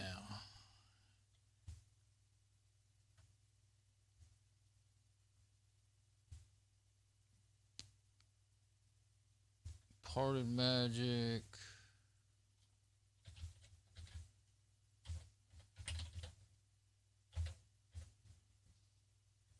$64-bit. That'll do. Now, select the folder below. Ooh. I'm going to copy that so that I don't lose all that. There. I got to go down here. Okay, I didn't lose it. 64-bit. Save. Oh, yeah, it shows you right there what kind of file it's going to save it as. Okay, and don't be moving the mouse around. Now, I mean, I can view it in any machine once it gets done, but just to see, show that I'm pretty sure I'm right, just to show that, I will go ahead and to not tell it to open it up in the browser. Then you can open up the browser and open the file manually, and it'll be fine. Should be. It must be a bug in that version of I remember it used to work, I'm pretty sure. I think it's a bug in that version of Parted Magic. Because it doesn't just do it on, it does it on every machine I can remember ever trying it on. And I always forget until, sometimes I remember if I've done this recently, and if I haven't, then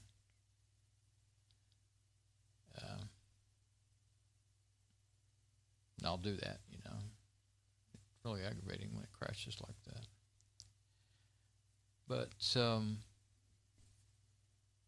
didn't even really, I don't know if it occurred to me, I just put it out of my mind about, like trying to use something besides just what was on the system already.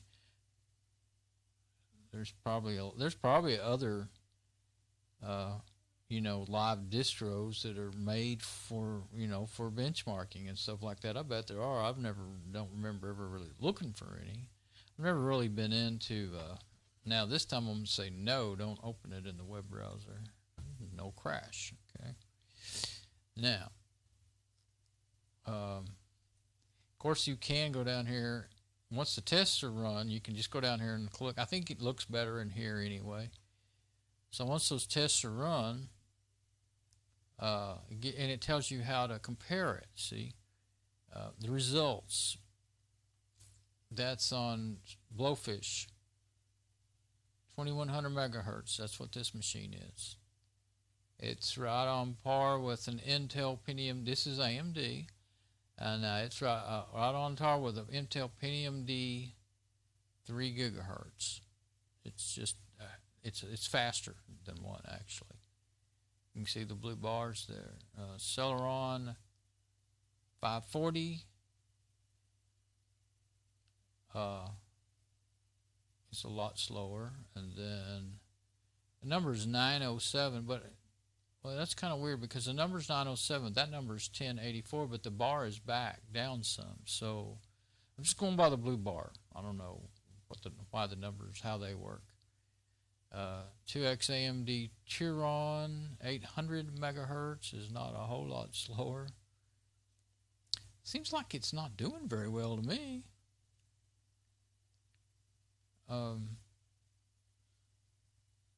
I always thought it was pretty slow for a dual core, 21, over 2 gigahertz.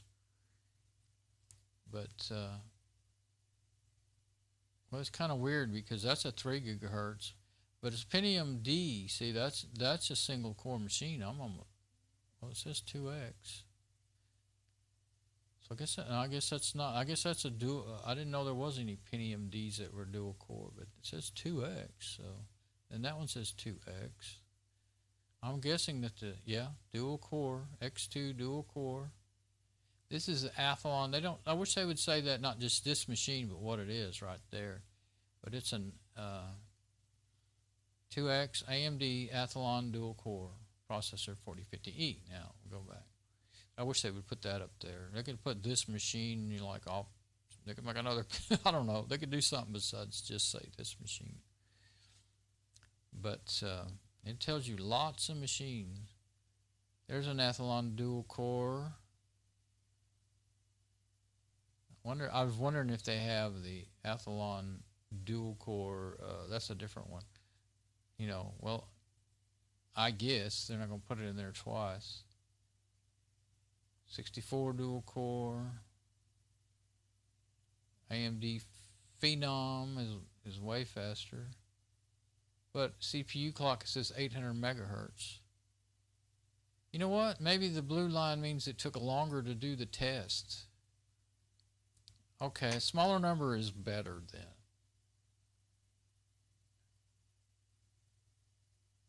Evidently, because I guarantee you an 800 megahertz machine is not way better than a dual core. If the CPU clock is 800 megahertz, there's no way it's better. Well, that's a smaller number though. I don't know. That's really just doesn't, I don't see that being possible. Wait, 4X, that's a quad core. Well, why would it be 800 megahertz? Well, I don't understand that. That's why I never use this stuff. It's hard for me to understand it. It doesn't the way they write it out, it don't make any sense to me sometimes. But this is a full test of it. Somewhere you could, results in seconds, lower is better. Okay. Lower is better. Okay. But how come that one? Maybe that's 800 megahertz per core. Maybe that's what it is. I don't know. I've never got dug into all the specs on, like multi-core machines before, so I don't know. Okay. And somewhere, if you pay attention down at the bottom, they should put that little thing at the very top, not at the end after you've wondered about it for 30 minutes trying to figure it out.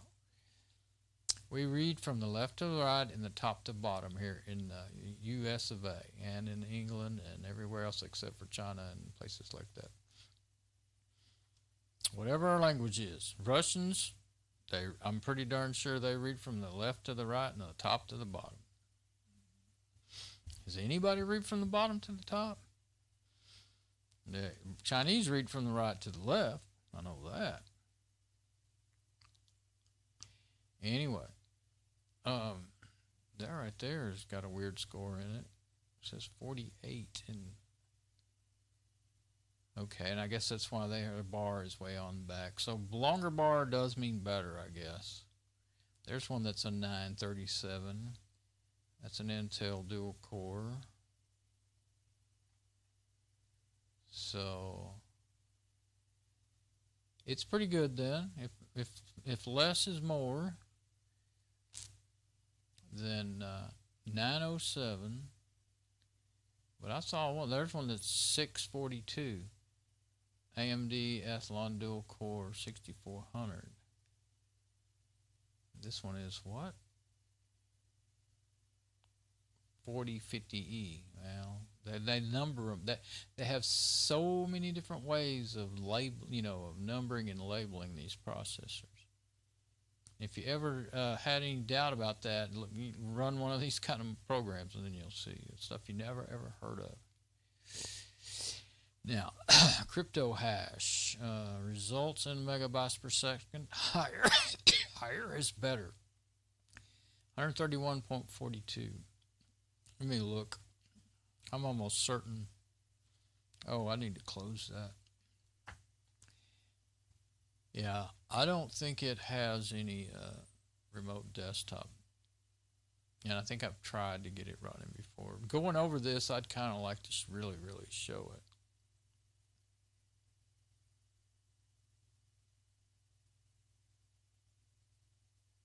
What should have TeamViewer or something in here? You don't have a desktop search on here. You got to look through everything. But these are all the cool tools right here that I use. Well, I only use about 4 of them real often. But you can, if you're one of the best ones, what you can do that with, you can put, it's just quick and easy to get to it on here. Well, Gparted for one, but now that Fedora comes with Gparted, you don't really need to boot into this just to do that. But test disk, it's a command line app, but it has a CLI and you know, a little user interface to punch numbers to do this and that. It is complicated. You can break your hard drive completely if you don't mess around with stuff you don't understand, for sure. But it can recover entire lost partitions in a matter of 5-10 minutes. You'll be back and going again when you thought you'd never see it work again. You know, and really, if you just kind of understand. Well, I don't remember how much knowledge I had when I first tried using the app, really, because I've been using it for years, but I figured it out by reading the app's instructions. If you know anything about partitioning and stuff like that, formatting drives, then you can probably figure it out. Let's see. And then there's that LSHW. That's the other one. No, that's this one, isn't it? The one I was using, I think. Yeah, hardware lister. No, that's the other one.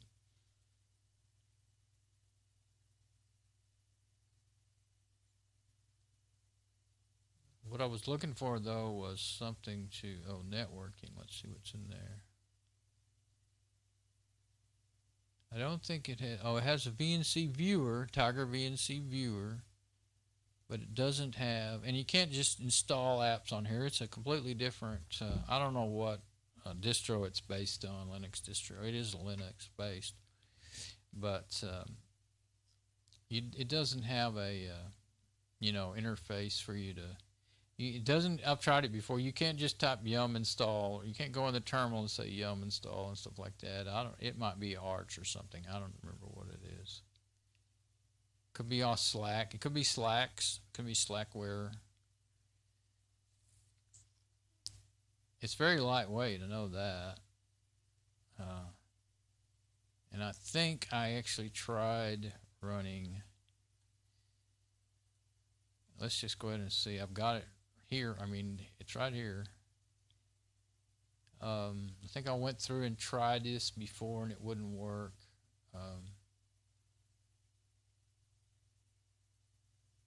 So if I go to my, since I'm on this, see, in my files, I have, in my downloads, I have all my VNC software.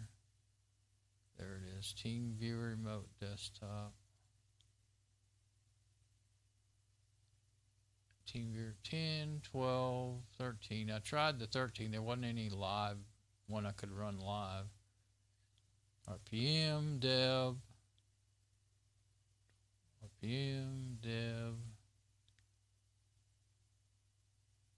how to install TeamViewer on a Linux system with no graphical user interface.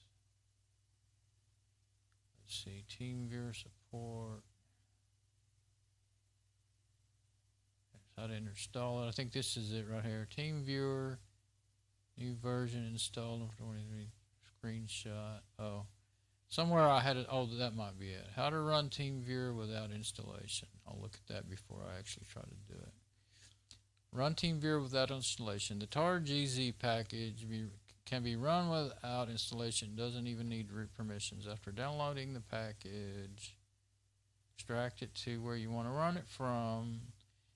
Simply click on TeamViewer to start the TeamViewer.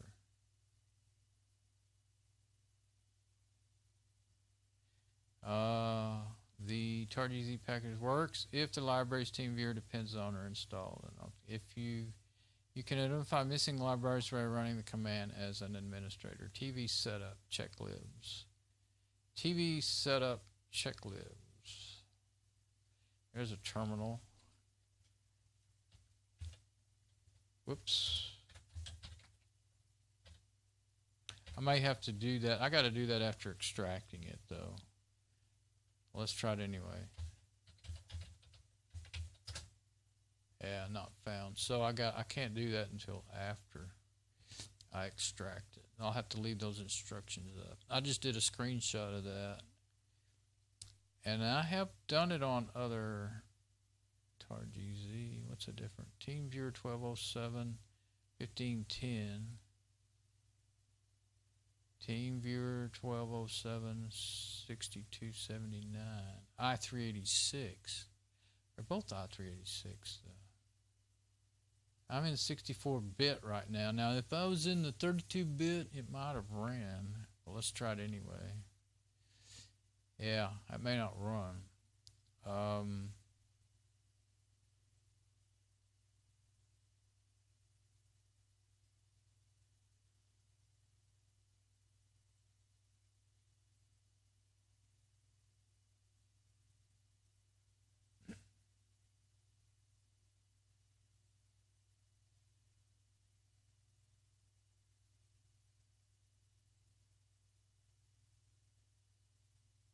Can't even find how you change the view of the file manager. But let's see. 6279 should be newer than 1510. Okay.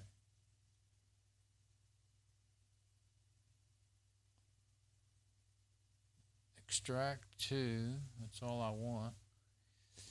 So I don't want to extract it on that SD card. I know that doesn't work. So I'm going to extract it to home. It's going to be in memory, but that should be okay. That's working. Now, let's go there. How am I going to get to home? At least you can move that over until you can read stuff. Oh, I see. That's where I'm at. I want to go to home. Now, there it is, TeamViewer. TeamViewer. Oh, it's got TeamViewer, TeamViewer. Oh, I'm going to leave it like that. TV setup. Now, if I could open a terminal here. It doesn't do that. It's going to be, I can't type all those extra things out at all. But I could do this. I think it'll work. Let's try it. Cut. And I'm going to paste it right here. And I'm not even going to delete that other folder yet. Nothing in it now. I'll wait until I decide if that works. Find out if that works. Okay, now. Okay, but what I can do, I can open that terminal, and now I can say...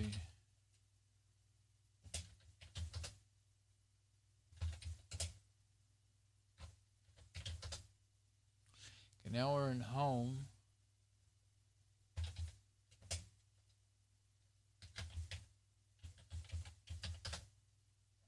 Now I'm in TeamViewer, home TeamViewer.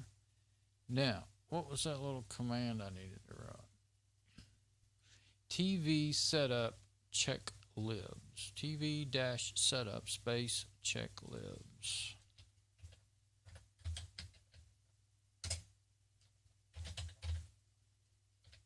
Oh, I can see it. Good.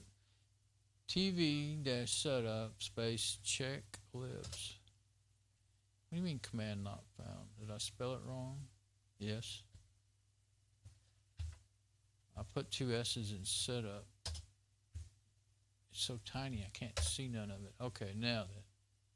Check. In order to use TargEZ version of TeamViewer, you have to make sure the necessary libraries are installed. Note, most needed libraries are 32-bit libraries, even if you're on a 64-bit system. All right. Writing raw output, home, team viewer, so-and-so, so-and-so. Analyzing dependencies. All 30 dependencies seems to be satisfied. Alright. Then that all I should have to do is to run team viewer. What do you do?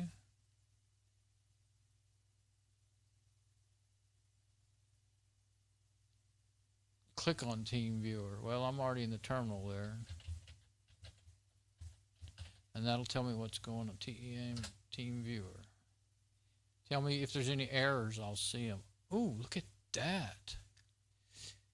It's running. It's working. Yahoo. What's it got extra? It's got some extra window, a big window. There it is down there. I won't close that big window yet because it hasn't populated yet, and I don't know whether it's going to be needed or not. What I do need to do is write this down.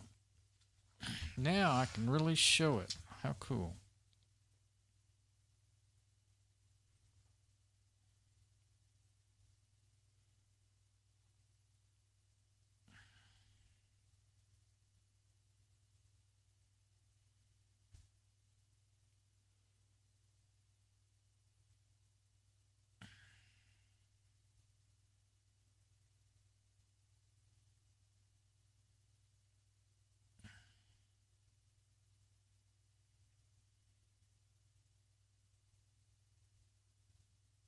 I'm writing all this down because I may want to have this note to tell me these things. If I, you know, at least it'll stick around for a while and I'll see it. Once it gets buried in all the other notes. 64-bit. Okay. I had to write down what I had going on here. Now I've got to write down, I have to write the ID and the password.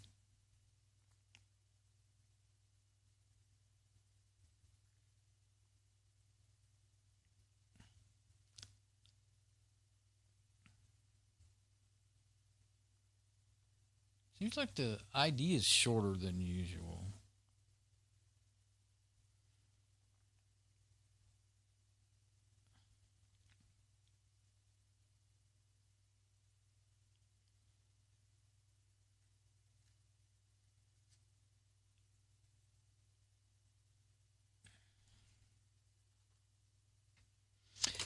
Okay. I'm glad I finally tried that. I just didn't think it was going to work. So I didn't want to waste time, you know, trying it if it wasn't going to work. Okay. I'm going to get back on my regular machine.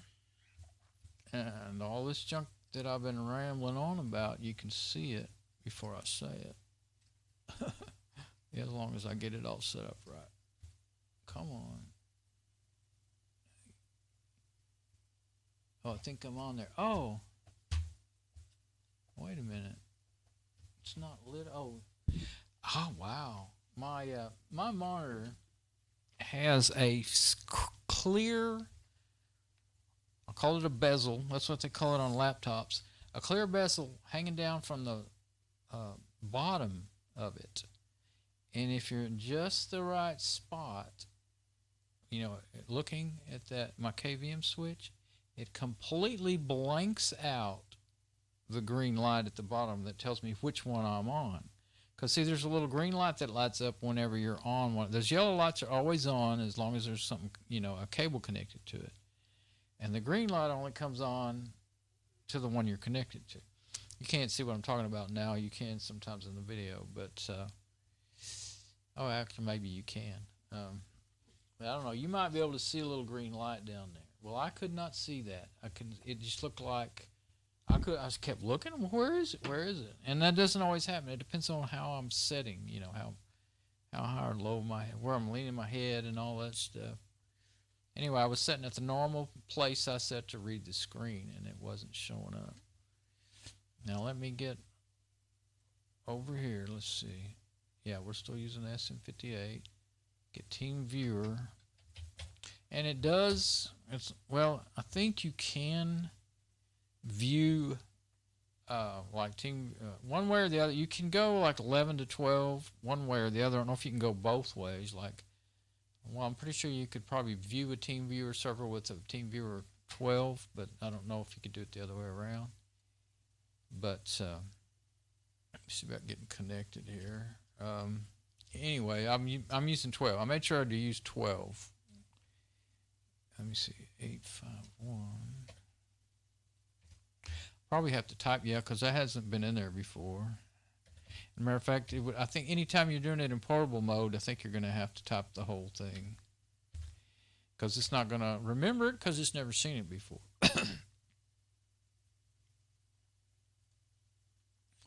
There we go. Now we just got to log in.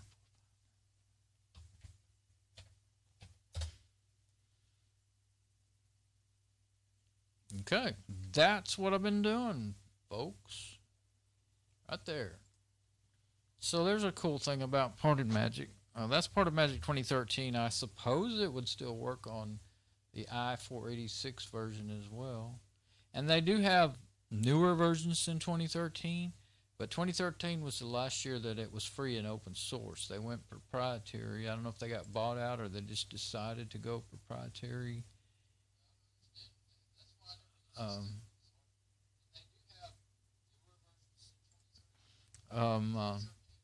You gonna pause? Okay. Yeah, that other window, it's just blank. I'm scared to close it because I don't know if it might close everything, so I'm gonna leave it open. But yeah, there's the main window, and there's mine. I don't. When you start something in the command line, don't close your terminal window either. What's this? Okay, I'm going to go to full screen too. Give me a little less. Got so much going on. Oh, that's that. This is the screenshot I was reading. That's all you need to know, really, to get it going. Right? That's his short, quick, and sweet instructions right there about getting it going. That's what I was following. That's from one of their pages. You can see I had a bunch of pages open that day when I made that screenshot. There's two little workspaces on this. Parted Magic. But anyway, oh well, they have, okay, Parted Magic is still out there in newer versions, but it's not free and open source anymore. It could still be, like sometimes software, well, they say we're proprietary now. We're no longer free, That says it on their website. That's all I remember the last time I looked at it. Anyway, I don't know about the details. I don't know if they explained it on there or what. If they did, I didn't see it. I don't know if they just got tired of working for free because they weren't getting enough donations, or if they got made an offer and sold out, or what. But it was around for quite a few years for free and open source, and these older versions still work fine. Sure, there's some new features you could get if you bought the newer versions, but they probably, the newest versions may not work well on. I know they wouldn't work on a 486. So if you're working on old machines, then you would want the older versions. So anyway, has to deal with it. So here's where I'm at right now. Let's go back to that CPU blowfish. And once I figure it out, results in seconds, it's at the bottom. That's what I was complaining about. Results in seconds, lower is better. They should put the instructions at the top. That's what you just should. I mean, it makes sense. The app is, I've already forgot again. This is Hardinfo. Okay. And the version that they have here is 0.5.2 pre. So that must be kind of a really new version there at the time. 2003 to 2012. Let's see, that's because Parted Magic 2013 is what I'm using here. I hope that this is a great app. Maybe it's not around anymore either, for all I know. I don't know, but I got to look again. This is such a cool app. But I was showing all this. I'll kind of go through a few of these. There's the summary, operating system, kernel modules, and it just goes on and on and on. Processor, memory. Of course, the summary. If you want details, you go into these. And the network interfaces tells your IP address, And then the benchmarks are down here at the bottom. And see, there's 1, 2, 3, 4 CPUs, and there's FPU, FPU, and GPU. Now I'll go on through them all. And I do have reports saved to my USB stick that I can look at again later, but they look. I do remember. I don't remember exactly what they look like, but I don't think they're as easy to read and with the nice graphs and everything in the HTML that you report as they are here. It may just be just a text HTML, text in an HTML file. But anyway, this machine at the top.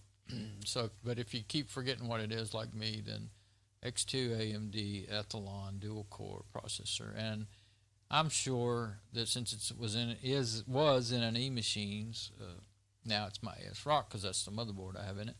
It was the bottom of the line cheapest AMD dual core that was available at the time, but you see here it is compared to a whole bunch of other dual cores, quad cores, and all kinds of things. It's not the worst because lower is better, 9.07.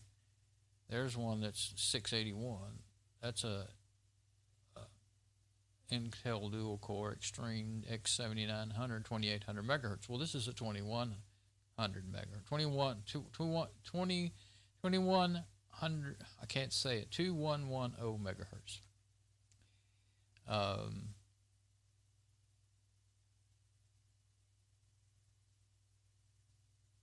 Celeron M. I was just wondering, what is that that's got 80? What else is, there's something, Athlon 64. Now see, it says dual core 4400 plus, but the megahertz here, 1000. Okay, so something seems off about that. That's what I was saying earlier. So I don't know about that, and it's way faster. They must be, maybe they're giving out the megahertz per core, but still, I don't know. I mean, that's just a dual core, though, so that would make it, I don't understand that, what they're saying there. Doesn't make any sense to me. Then here's one that's 394. That's a quad core. AMD Phenom 2, X4, X4, 940, but it says 800 megahertz. So that's why I think, well, maybe that's per core, and then they add, to get the full megahertz, you add it up. I don't know what that would be, but 810.4 is 24 too. Yeah, 2400. 810.4 is 24. That makes sense to me. Isn't that right? 810.4 is 24. So it'd be 2400. I don't know. I may be wrong. But it'd be 2400 or 24,000. I don't know. I used to do that. That kind of stuff right there, I could do that in my head. Not anymore.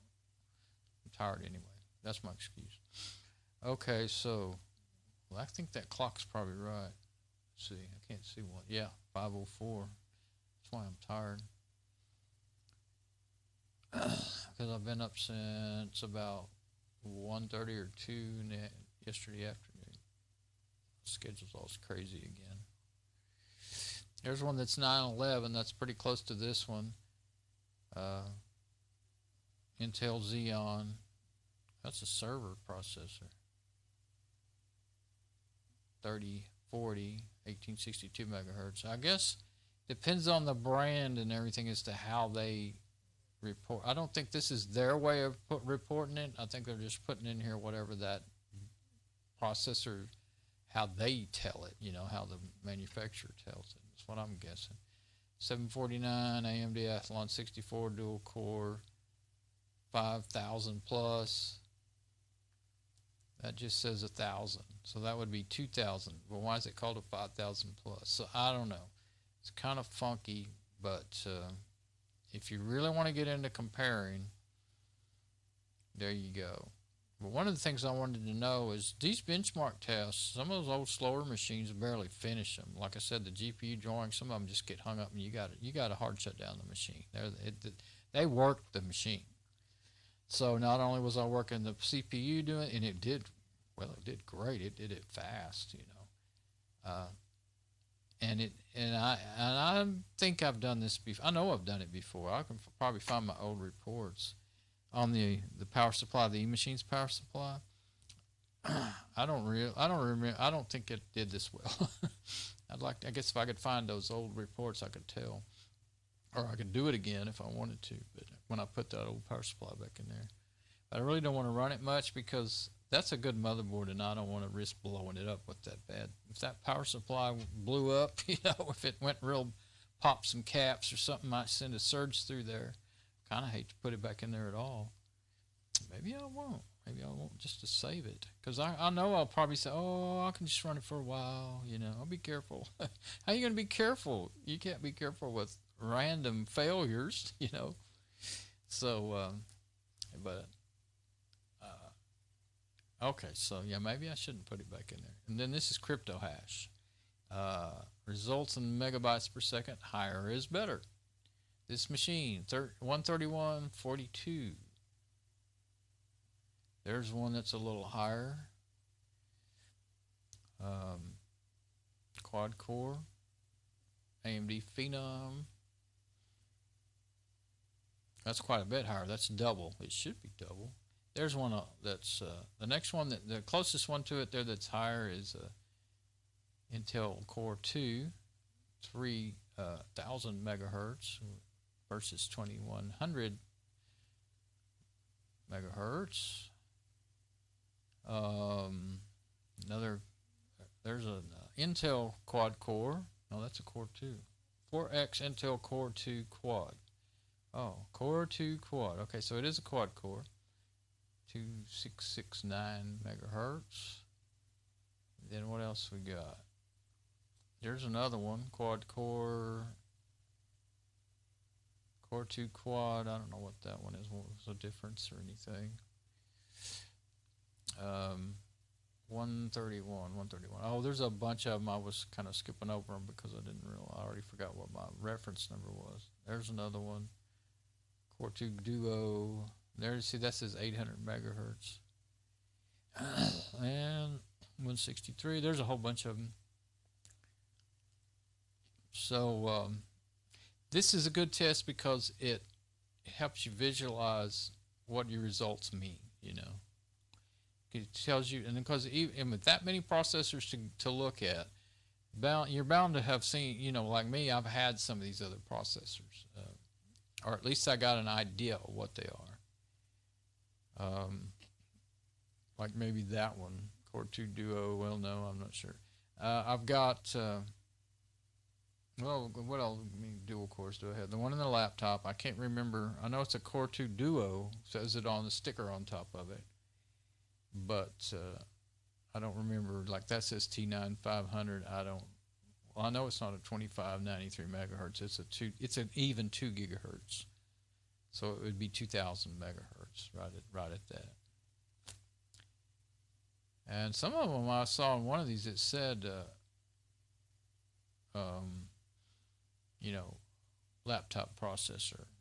And I don't see it now. I don't see it here. Maybe it was in the other list. But anyway, even if you don't know what these are, there's plenty of to go through. So if you really want to say, okay, how does it rate? I'd say it rates, well, let's see, these others that are way on back down there, like say that one, what is that? Pentium 4, 2.4 gigahertz. Okay, that's what's in my blue FIC. I just randomly saw that. Well, it's a way slower, a whole lot slower than this, according to these tests, So if I was to run this on that machine, I wonder if it would get that 3096. That's what they say it's gotten in other tests. That's what I've got one. Intel Pentium 4, 2.4 gigahertz. Exactly. I got one of those. Okay, so that was the fastest machine I'd ever had for years, too. Now then, CPU Fibonacci. I can't say it. Must be a Italian word, I think. Okay, what is this? Results in seconds, lower is better. 197. It's really not bad, I don't think. Not bad at all. Let's see what's close to it. 197, 197. Okay, there's a 279. Seems to be the closest thing. 8X Intel Core i7. What? I don't even know what kind of test this is, but that's pretty wild. How could it score 8X Intel Core i7? I believe that is an 8-core i7. 8X. 297. 197. It's faster at whatever that CPU for Bonzi. It's faster. Where did it go? 2.79. Results in seconds. Lower is better. This is 1.97 on this machine. It seems to be the fast, unless I'm skipping one and I can't see it. I don't see another single one that starts with a 1. I mean, there's a 10, but it says lower is better. The next closest one to it that I can see, and I'm not good at looking through long lists like this, but that next closest one I can see is an 8-core Intel i7. See, that's why I've seen enough of this to know that arguing over little bitty points, see, there's so many different ways to test these things and different ratings. Well, now I could say, oh, this processor is faster than an Intel 8-core i7. Yeah, at that particular test, you know. That's what they say there. But, you know, people do that. They get on those forums and say stuff like that. So, it's faster at CPU Fibonacci. Fibonacci. I don't know how in the world to say that. Oh, and there's more. What was it? 197. I'm looking at that thinking, did I really read that right? Because that still doesn't make sense to me. There's 272. There's a quad core. That's another Intel. It's still faster than that at that particular thing. That other, whatever kind of processing that is, I don't know. Now, CPU in Queens. I remember that one because of the name. Seconds lower is better. 1381. Of course, we saw in those other tests, it's kind of in the middle, you know, or maybe a little above the middle range of and these results, they don't just show you they go all the way from single cores to 8 cores in the results. So you can really get an idea of where you stand in the processor world with these tests. That's why I like it. 1381. Next one is 1506. That's an AMD Athlon 64X2 dual core, 5400. But then right there in the CPU clock it says 1000 megahertz. So I don't get all that. Can't possibly. To me, that would mean it's a 2000. It wouldn't be a 5400. It'd be a 2000. So I don't understand that really. Lower is better. It is faster.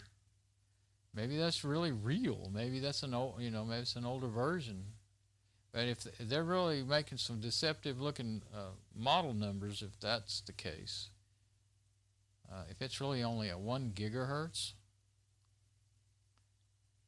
but it does pretty good for 1 gigahertz if it is. So I don't know. Anyway, 13. There's a 33. That's a 2X Intel T2080, 800 megahertz. And see, that the reason I keep looking at the megahertz because that's to me the best quick way to. All these other numbers are generally, all this stuff in here is generally kind of marketing information, And I mean, dual 2X for dual core, Intel for the brand. Well, that's an Atom. There's an Atom processor. The type, and then, but then when the numbers add on, they're not always very representative of. Sometimes they are, sometimes they're not. See that one there, 2600 megahertz, 2.6 gigahertz. See that's perfect. That's the way they should all be done. That's an Intel Pentium 4. 14. Now see 14.83. It's not all that different than this one. So there's so many different types of processing work that a Pentium 4 can do as well, just about as well as a dual core machine can do, you know. And you can see it when you put them to work doing the same type of tasks. Sometimes you'll be surprised that, well, for instance, 2.4 gigahertz will do more work than, say, a dual core 1.8 gigahertz, which I have over here. Pentium 4 2.4 gigahertz, which I have, will do more work. For instance, like, depends on what kind of work you're doing. Like I said, when machine's doing, but I've started to say not video encoding. I wouldn't say it's just as good at it as the 1.8 gigahertz. But if you're just, I can't think of good examples, but it just depends on what you're doing, and so I'll just let these results do the talking, because they're more convincing, I think, than me trying to remember stuff I can't remember well. But 13.8 lower is better. Okay, here's one 7.48. That's a dual core Intel. Got a lot better score there. It is a 300 megahertz. That's a 3 gigahertz. Well, no wonder it gets a better score. So see, the faster the processor does make a big difference. Even more so than how many cores you got, up to a point, you know. There's still, well, you know, used to when they first started out with, you know, dual cores and on. Well, there wasn't that many programs that could even use the extra cores, you know, but now there is. There's one, 1297. That's faster than this one. 1381. Where did it go? 1297. That's a quad core Intel, but it's only a 2000 megahertz. But it is better. It is a little faster at this work here, whatever work it is.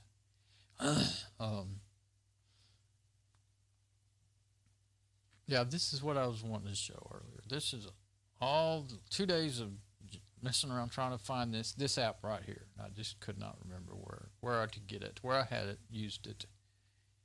There's one that's lower is better. Okay, now these graphs throw me off. Lower is better.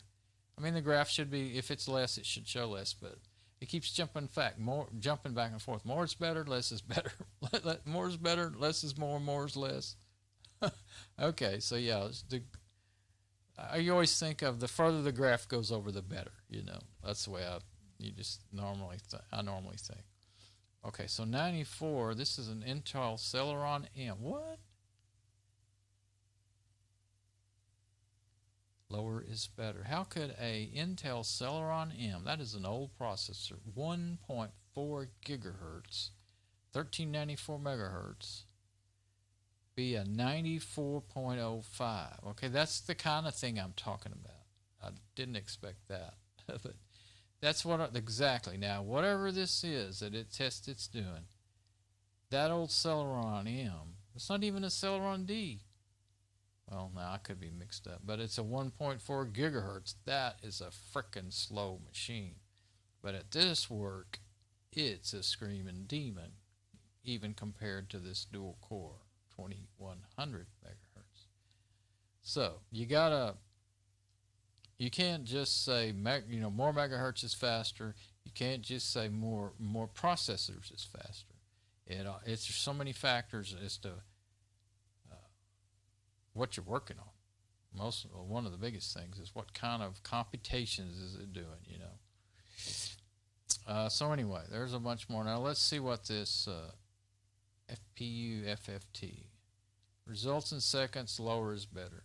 FPU. I cannot remember what FPU means, but it says FFT. There used to be FFT displays, I think. So that might I'm thinking maybe that's got something to do with I think it's got something to do with the display, you know, not necessarily something processing unit. F, I can't remember. You may know.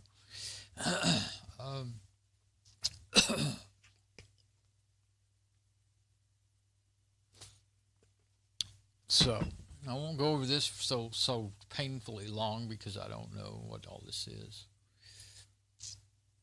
But let's see. Lower is better. There's oh, this is 768. That's 83.47. Yeah, those graphs are just throwing me off. I think they do them differently in each and every one of these. Okay. 768, 5, Core 2 Duo.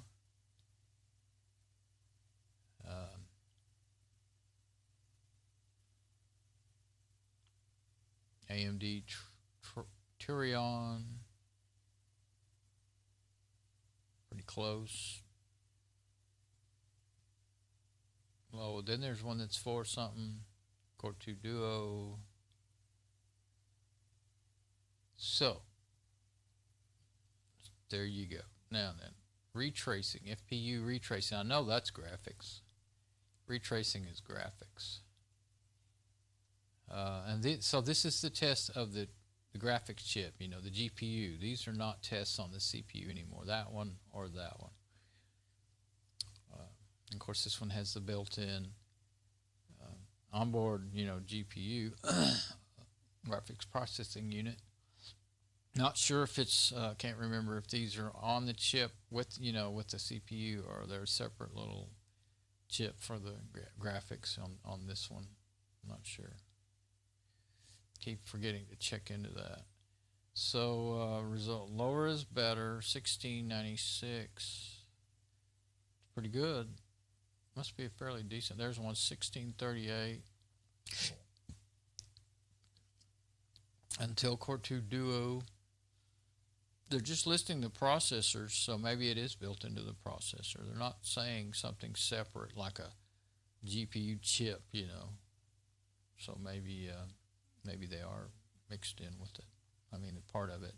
1696 integrated into the GPU. 12 Core 2 Duo. Yeah, it may very well be. I don't remember where the point was. And then GPU drawing. Okay. Results in high marks. Higher is better. Okay, so there's no others to compare with. 6068.07.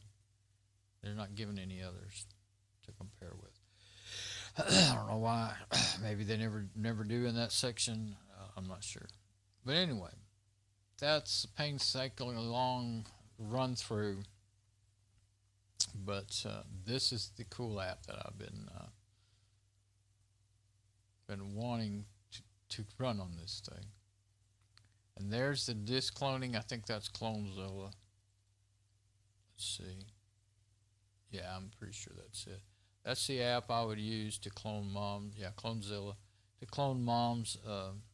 And I might just do it with Party Magic, or whatever is the easiest. It's a CLI, you know, got a wizard basically to go through.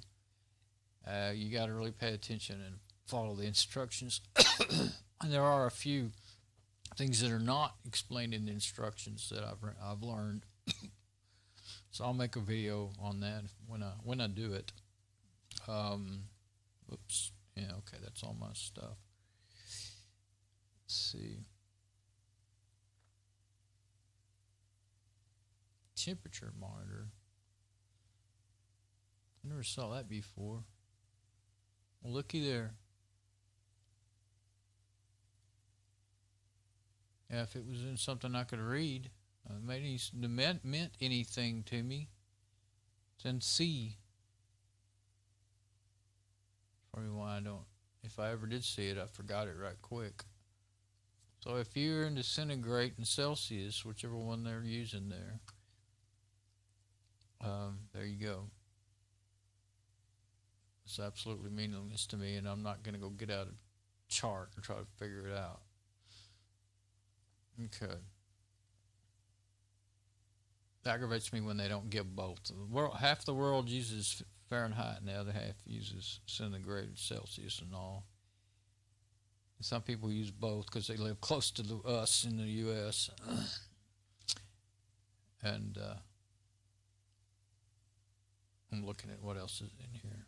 Anyway, if they give both, it'd be fine. Or I'll let you switch it. There wasn't nothing in there for you to switch it. System stability tester. Let me just look through these. There must be more stuff in here that I ever remembered for this sort of thing.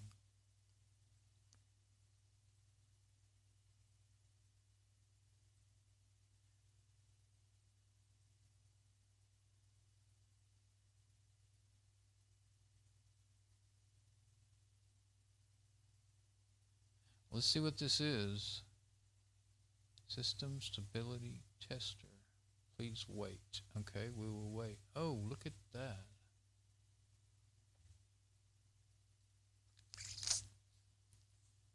There's what it is. Algorithm. Wow.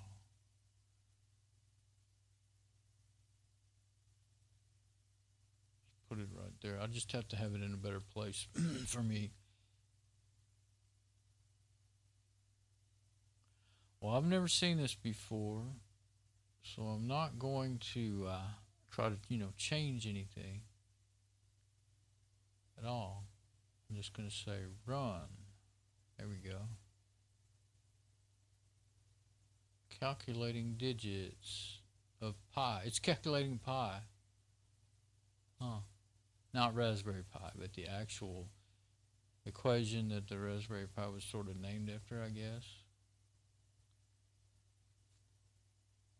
Check error 0. Failed after 0 seconds. So I guess, yeah, check sums validation Borwin. I think that was wasn't that one of the tests? Something of Borwin? So it passed it and did seem to do it pretty quickly. My laptop went to sleep, so I thought, well, that must be time to check my stream, make sure everything's okay over there. I've been going on for quite a while. So,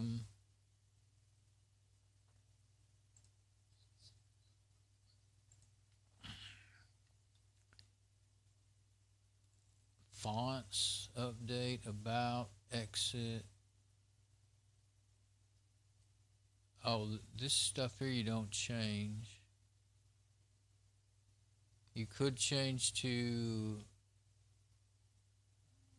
higher, all the way up to 64 megabytes. All the way up to 128 megabytes. I really don't know.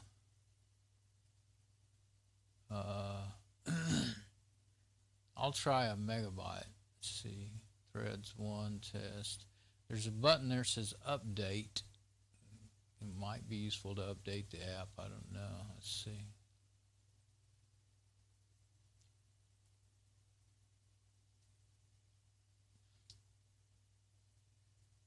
Calculating digits of pi. So this is a calculation tester. Then it just tests how well it calculates, which is what computer processors do. That's what they're, that's how they do everything.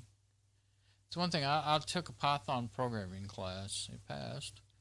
And that's when I really, really, really realized that's all programming is math. And I'm not good at math. I did.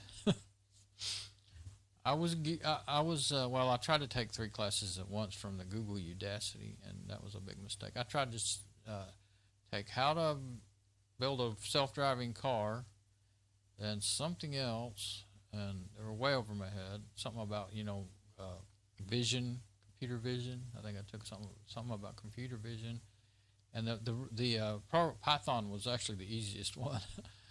And I should have just took that, and maybe I could have, but I didn't finish it because the further I got into it, after a while I realized if I can do one thing, it's that Python. So I kept trying to do that, and I was passing the test, but only because I would get on, and they told you could do that, but I would get in the, I would not understand some of it, and I'd get in Google and search it and find. I tried not to just find the answer somewhere. I tried to learn how to do it, but the math part really hung me up, and Of course, I can't remember, any kind of formulas and junk like that fast as I read them. I mean, I can barely remember stuff I've known for many years, but that's the way my mind is messed up, but because of my health problems. But anyway, I was surprised that I could do as well as I could. I did pass the test until finally I just kind of, it was going really fast. I think they stopped they were making you go really, really fast, and I think now they don't do that anymore. They let people kind of go at their own pace, but that was the first year it was open. Let's see. I just have to see what that update says. You have the latest version. Oh, okay. Probably the latest available for this. Anyway, that's pretty cool right there. I mean, very interesting anyway. I'm not sure what, I mean, I could have went up higher tests, but I don't see any point now that I've ran all those GPU tests. That's what I was really wanting to do. And I'm just going through here not to really show what this app, part of Magic has, but because I can't remember everything that's in there. And see, I did find some stuff that were helpful. So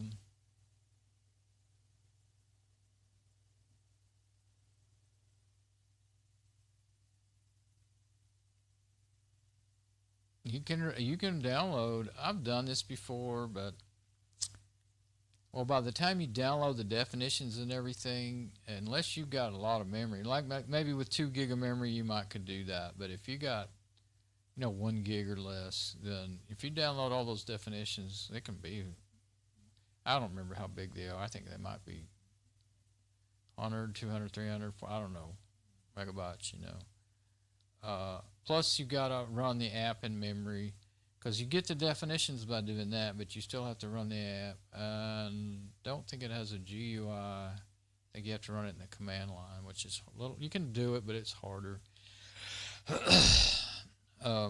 So anyway, trying to use it as a virus scanner is harder unless you, well, the hardest thing is that you got to have plenty of memory to use it.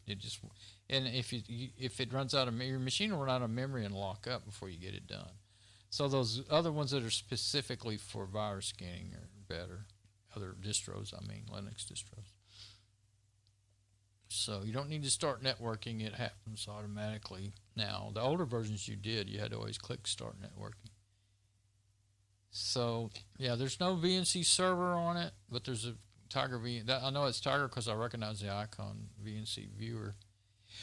I got ZenMap on there. That's a good networking tool. Network manager. If you need to do something with your network, there's a tool for that in there. And it does have somewhere in there. Oh, right there. It has Firefox. It'd be an old version now from 2013. But it would do some basic stuff. Excuse me. Firewall settings. FTP is all command line. That one there. GFTP is a graphic FTP, but it crashes a lot. That particular one, GFTP. Does it have FileZilla on there? I don't guess it does. That one doesn't crash. It works well, but it won't do. Yeah, it will too. It'll do SFTP. And Clonezilla. Real good. Ghost for Linux is pretty good too, I think, but I think I've had more trouble getting it to work right, remembering how to do it. Services, I don't know what that is. Party Magic Services. It's different file managers. Like I said, TestDisk is a really good one for recovering.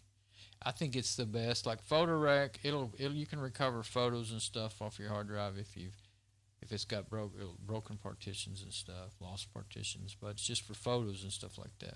But TestDisk, if you're suddenly your drive won't read anymore to your system, boot it up to here, run TestDisk, and it will show you, the drives that are available, the partitions that are still available, and it takes a while to run it, so I'm not going to do it right now just because I'm talking about it. UDB cast disk cloning. Oh, always wanted to learn about that sort of thing, but I never did.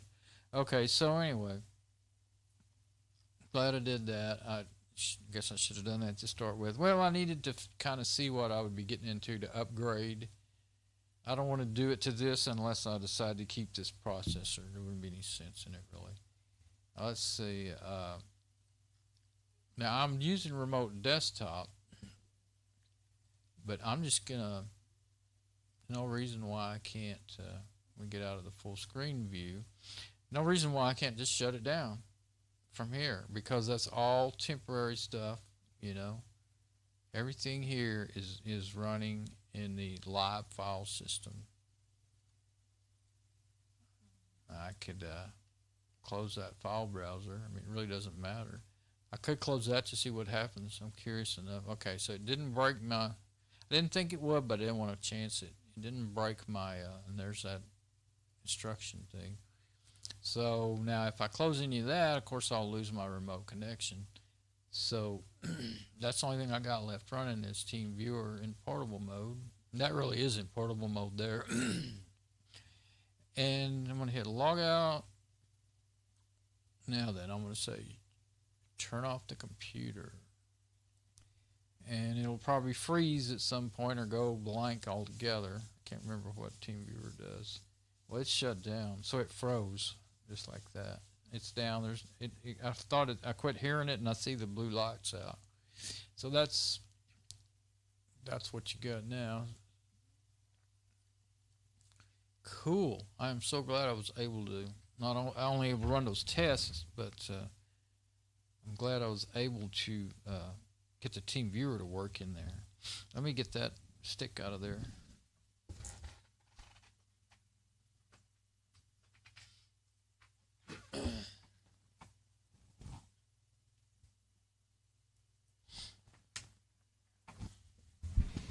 Okay, I am thinking here.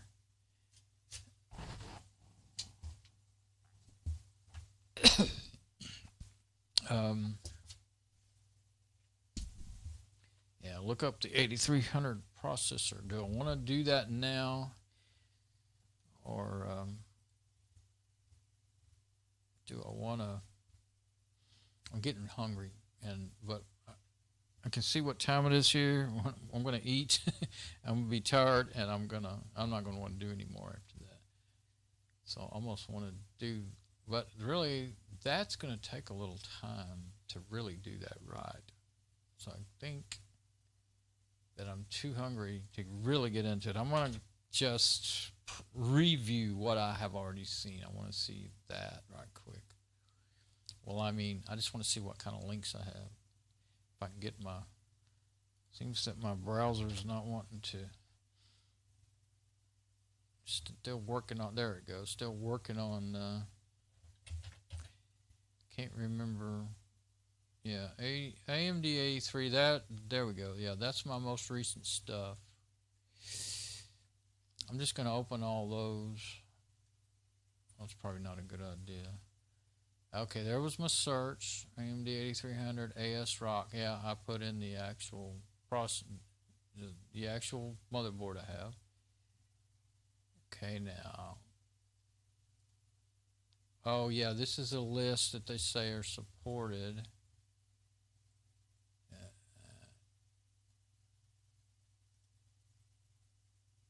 Oops, okay, so if I do this, there it is. Basically, they're just saying that it does support the 8300 is what I gathered from that. Okay, yeah, the motherboard is what I like to call a transition one, very cheap and can support better components, but also fancy looking web page, but not too, it's hard to read that. This motherboard is what I like to call transition one. It's very cheap and can support better components than fit also newer boards. So if you plan on making an upgrade and don't have enough cash now, this will help you. So good looking site, but I think the person, well, probably they're a really smart person that their second language, you know,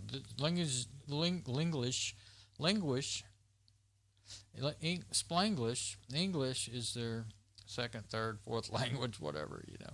It doesn't display well in Firefox right there, but that's just the specs on the board, though. So that's all there is to that.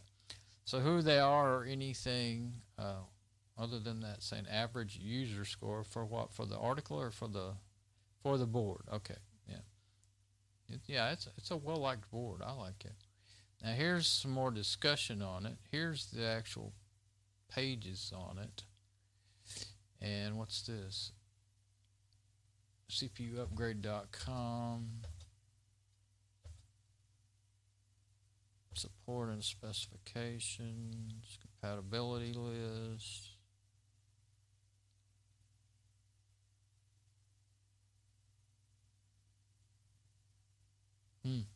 Kind of a big disclaimer there, it seemed like.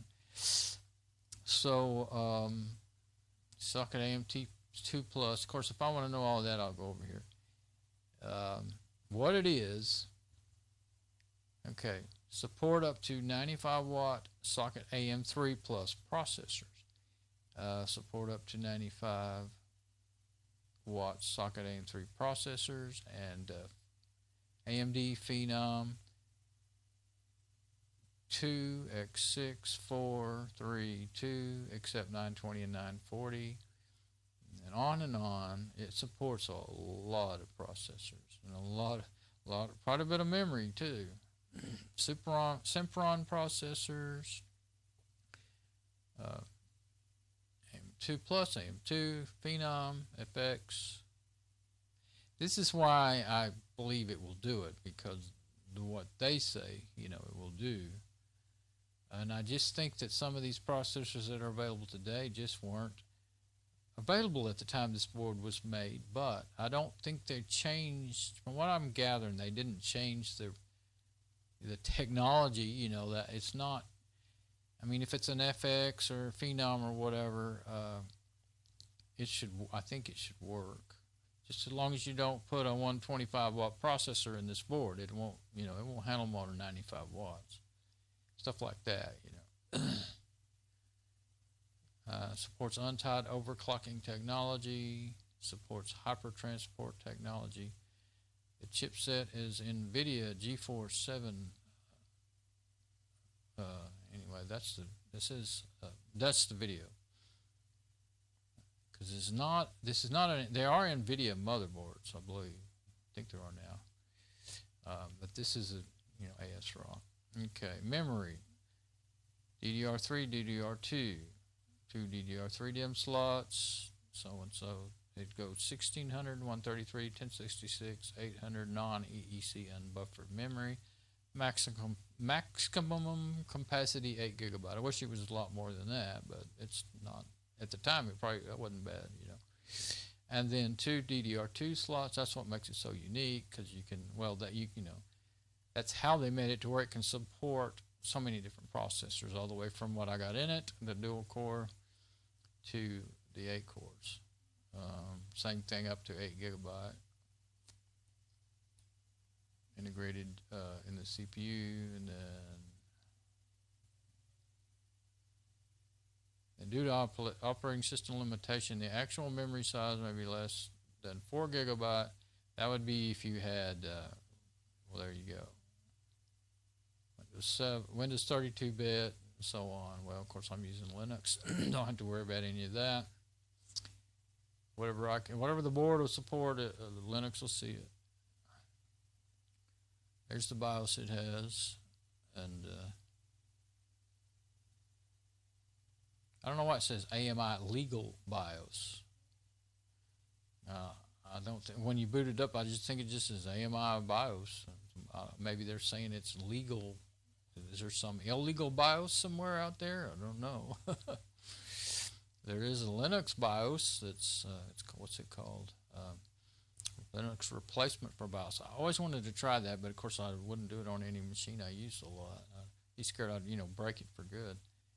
I never did get around to doing it. I read on it a few years ago when the whole thing with the when the Microsoft controlled BIOS came out, and it was not going to boot on a lot of Linux systems and all that. And Fedora had to go and pay for that. They had to go and pay piper's fee to get their system to boot on it and buy their keys, whatever. Can't say the right word. Codes, keys, whatever. So anyway, some distros I don't think ever did. I don't remember. Some of them couldn't afford it. But then it kind of, well, anyway, they used to call it the Linux BIOS, but there's different. It's not, that's not what it's really called. But I was wanting to try it, but actually I never had to worry about it because I use Fedora. And so, you know, the distros I wanted to run worked fine, no problems. Can't even say the right name of the, well, actually they don't call it BIOS anymore, you know, but anyway, I can't think of the name of it. And this machine it'll work either way. This ASRock motherboard will work either way. Maybe if I'd read on, I might see no, I don't see it. So this was right during that time. That's what made me think of it. So yeah, the NVIDIA graphics, 256 megabytes. Not very impressive, but it gets by. Of course, you know, it has enough slots you can put. Well, there they are down there. One PCI 16, one PCI 1, and 2 PCI slots. So you can put, you know, plenty of video card in there. You could put 2 of them in there, I guess, if you really wanted to. PCI 16, and you could put pretty fast video card in there.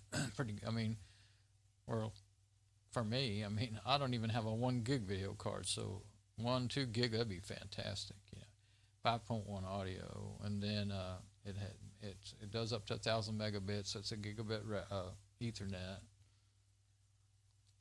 and 4 SATA 2s, supports RAID, IDE, floppy, print port header, on, you know, and here's all I'm going to read them all. And yeah, the OC tuner, that's software that comes for Windows and stuff. But there is in the BIOS, you can you can automatically or manually overclock it in the BIOS.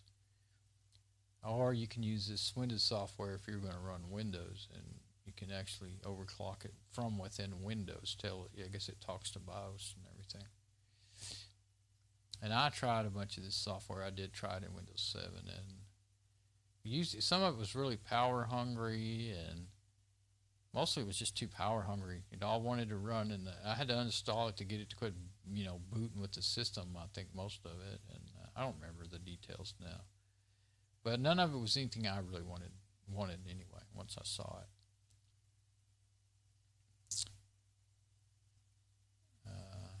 Comes with some drivers, stuff.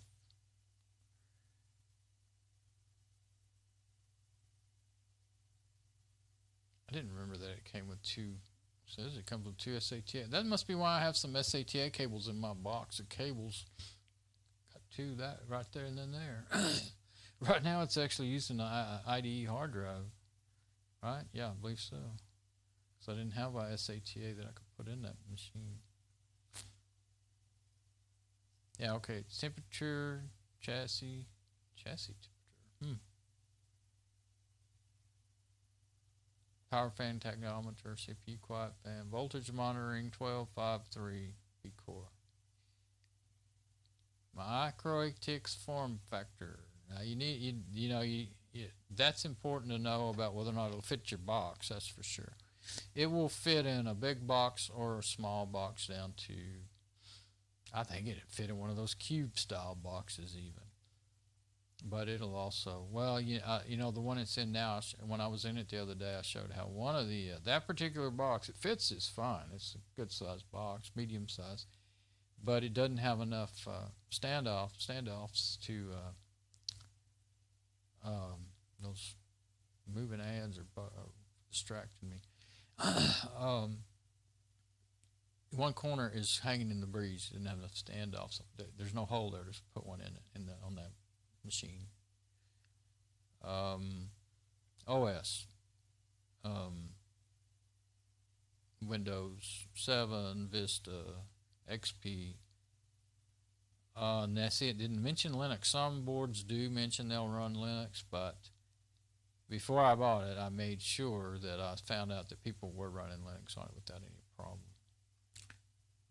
Of course, we know now that it will because we have it on there. What's this? Okay, support. BIOS manual, CPU. There's some memory. I usually don't go into that. There's a PDF that I was looking through one day. Tells you all kinds of specific information about memory that it'll run. And then there's the CPU support list. And those are 4300s. Where is... Yeah, there's no FX 8 cores listed that'll run through all 40 quad cores, all three of those. Up here is where the 8 cores are, but they're not all 8 cores up in here. When you look them up, one of them is, that one might be the one that's like something, because I'm looking at the power wattage, that might be like a dual core or something.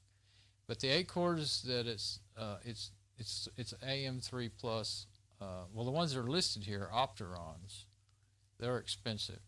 I think one of them is even said to be a server processor, which I was kind of like, really?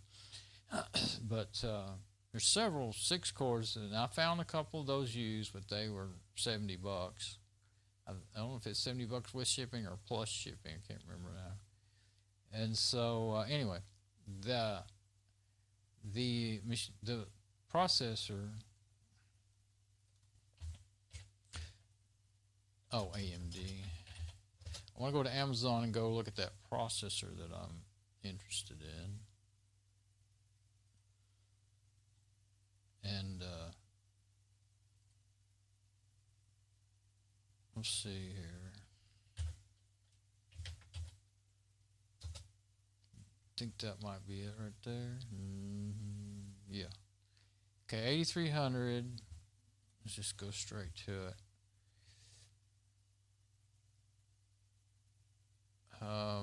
Trying to see.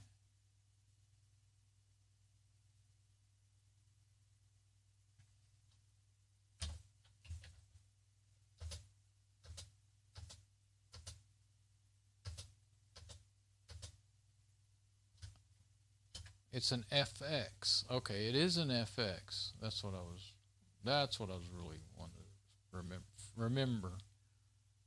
What was it? So it is an FX 8 core. So, you know, I still need to make sure. I would like to see, has someone put this processor with that number? That would be the thing to do.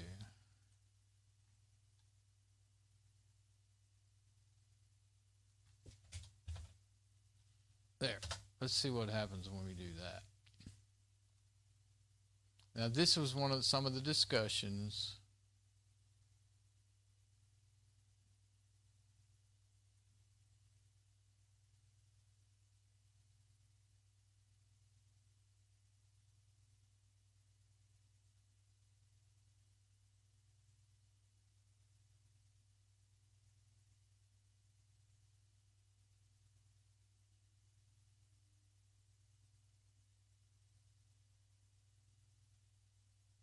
No idea, the best.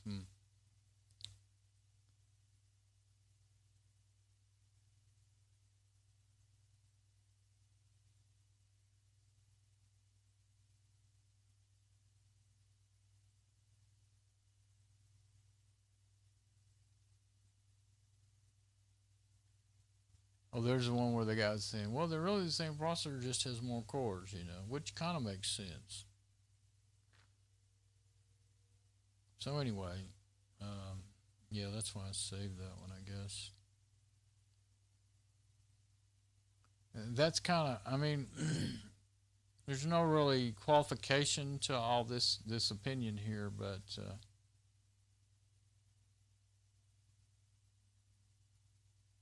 Oh, well, then they go on and they kind of get smart aleck about saying, why would you try it?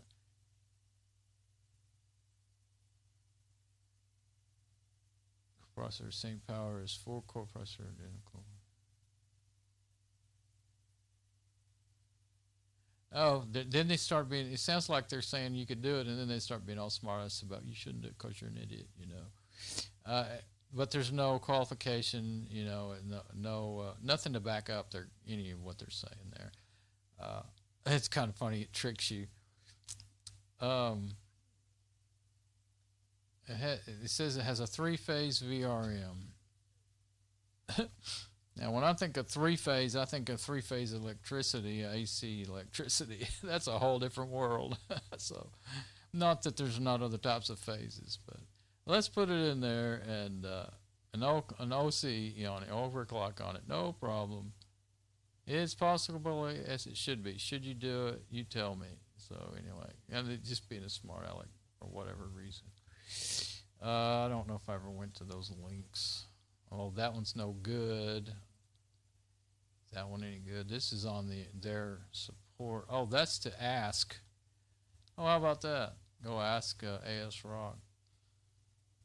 Well, they're going to tell you, if you go ask them, they're going to say, go here. They're going to send you a link to this page, of course. They're not going to tell you to go do that, you know. Okay.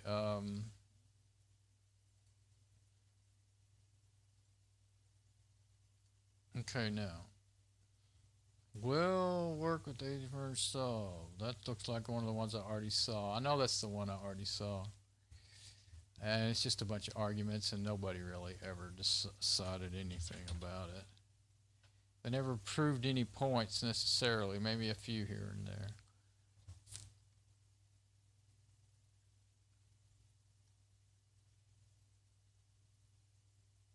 There we go.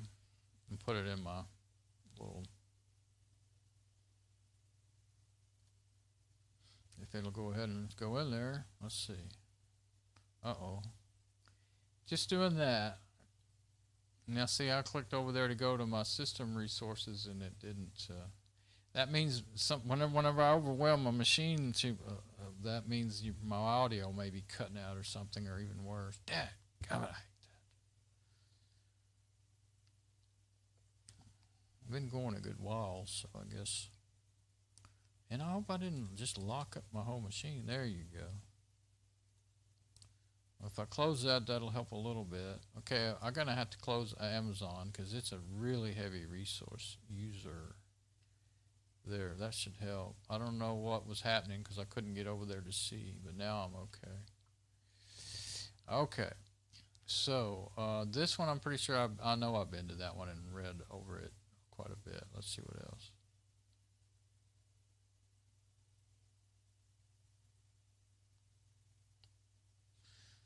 And I've seen that before because that was the one everybody wanted, the FX8350.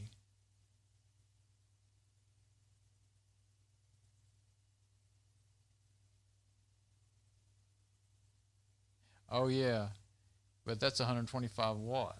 So I don't know if they're really talking about. Yeah, they're saying this board. Okay, let's look at this one because. Oh, this is PC Part Picker. Actually, sometimes that's helpful.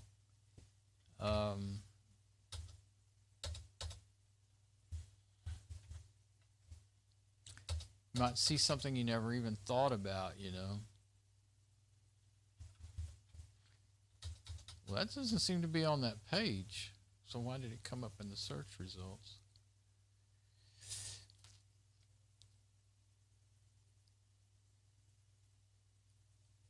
I don't know. I guess because ASRock. Well, that's the processor. I don't have the model number in my browser anymore. I guess that's text. It almost looks like graphics. No, it was text. Well, it's not there, so next. Okay.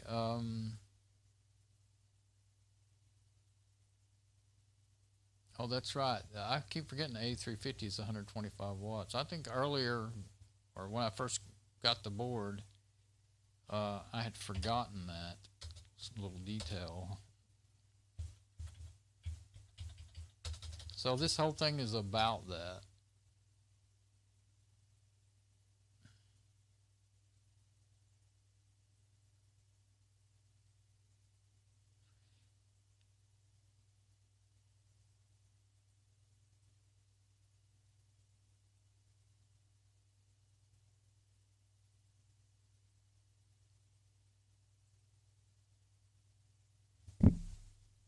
Yeah.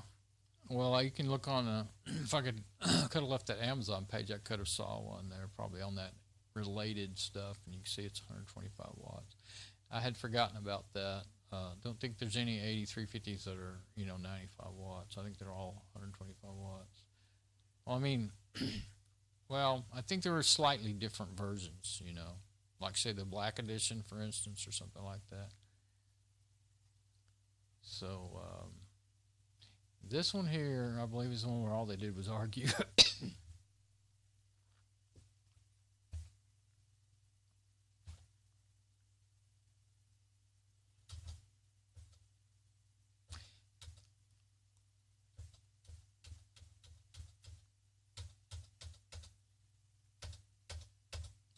to get back up to the top again. Will it work? Yes. Should you do it? FX is dead platform and the mother. Oh yeah, this is one where they kept telling this guy, "Don't do that. Buy this."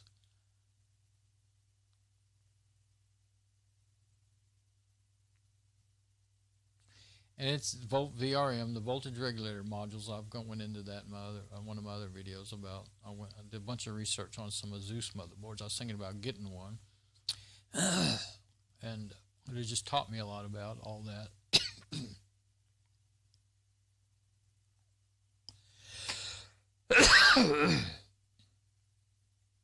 So,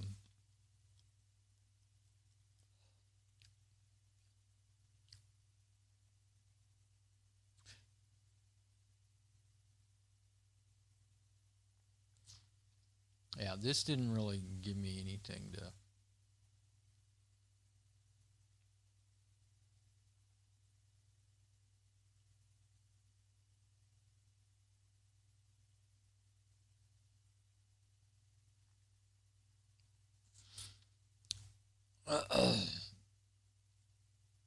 Didn't whether or not anybody's tried it is really the thing. Amazon customer questions. Huh. Let's see what that says.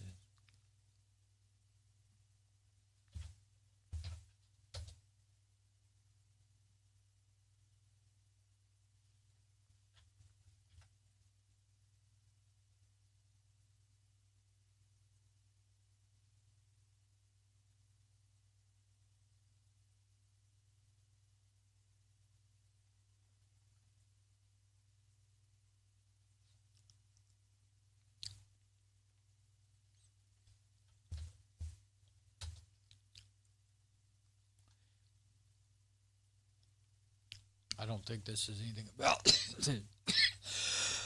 ASRock. Excuse me. No, it's not.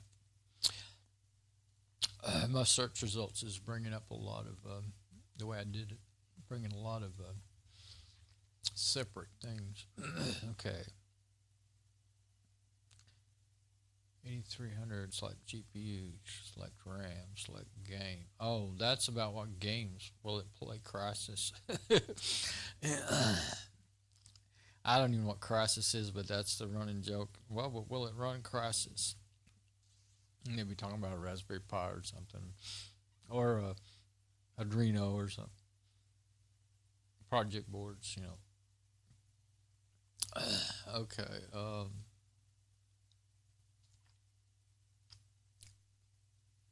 There's specs.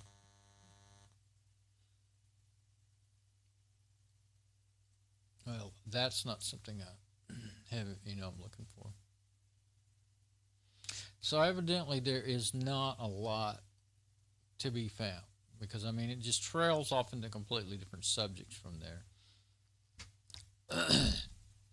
So, and I put in, of course, I did it real specific. I put in the specific processor I'm looking at and the specific board that I have. And I did it without that before, and I didn't get a lot of different results. Let's see. Still the same basic stuff. There's a video there. Oh, I need to, I'm not going to watch videos on, my video because, well, for one thing, it doesn't work too good, but the other thing is, I think might have copyright problems with the tube, But yeah, I need to go back and look at that. It may be pretty interesting, and it may not. That right there, I don't know, it might not be in English. It's got a bunch of, I was going to say, that's not Chinese. I don't know what that is. I have no clue what that is. Maybe, no, that ain't Chinese, is it? All this stuff there? I don't know what it is. I don't think it's Chinese, though. See, I've already been to a lot of these links.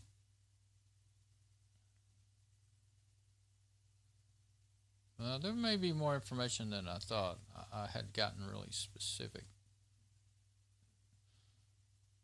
Well, that's just a motherboard.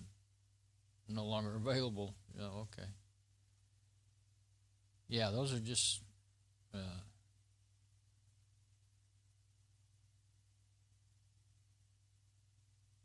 Okay.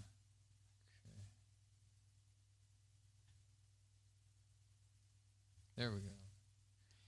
Compatible motherboards. Let's see. It says ASRock. Well, now see, I've seen something like this before. It's listed as compatible motherboard.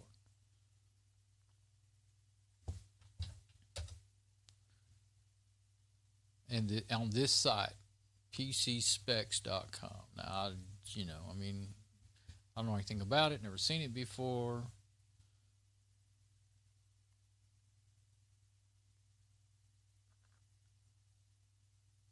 But there you go. There's somebody besides just somebody on the forum that's saying that'll... I mean, it looks like a pretty well-made site with a lot of information. I mean, it's a site about, with a whole wizard about what will fit. Now, it probably is just an automated wizard, and they're just going like, okay, yeah, it's an AM3, so-and-so, so-and-so. It should work. There may not be any human intervention here. It may be a computer program figuring this out. That's what I'm guessing. That runs on the internet, runs on a web server.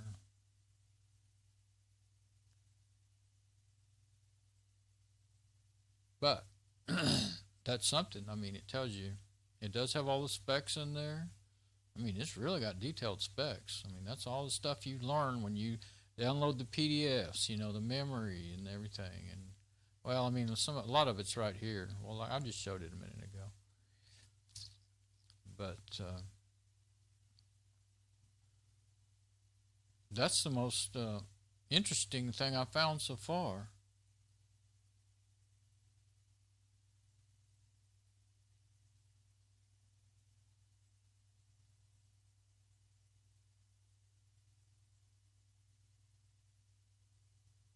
Yeah. Now, that's not bad. That's not a bad site at all. Okay. And I do think that if I was to overclock it, I'm kind of afraid that if I overclocked it to the full 4.2 gigahertz, the VRMs might overheat. They might not in this box I got with all these fans, the side fans and all that, but it might, because that might not be enough. It might need heat sinks on the VRMs, which I might have enough heat sinks. I could take off old broken motherboards. I could do it. Depends on where they are on the board and how, what it would take to do it. I might be able to do it. There's another one, 8320.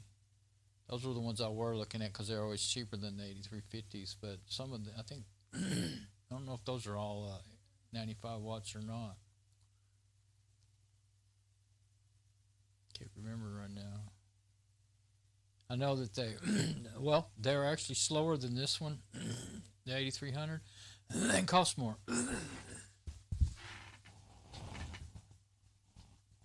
So, I think that's good enough. If I want to look at, research it anymore, you know, I can. I'm sure I can. If I get right down on it. What's that? Overclock.net. Oh, that's the 6300. Yeah, it should run. Overclock.net is a site. Well, let's just click on it. I've found lots of good information on here, but yeah, this is another forum thing though. Yeah, this is one where they have trouble. But I remember over the years I've seen some good information on there.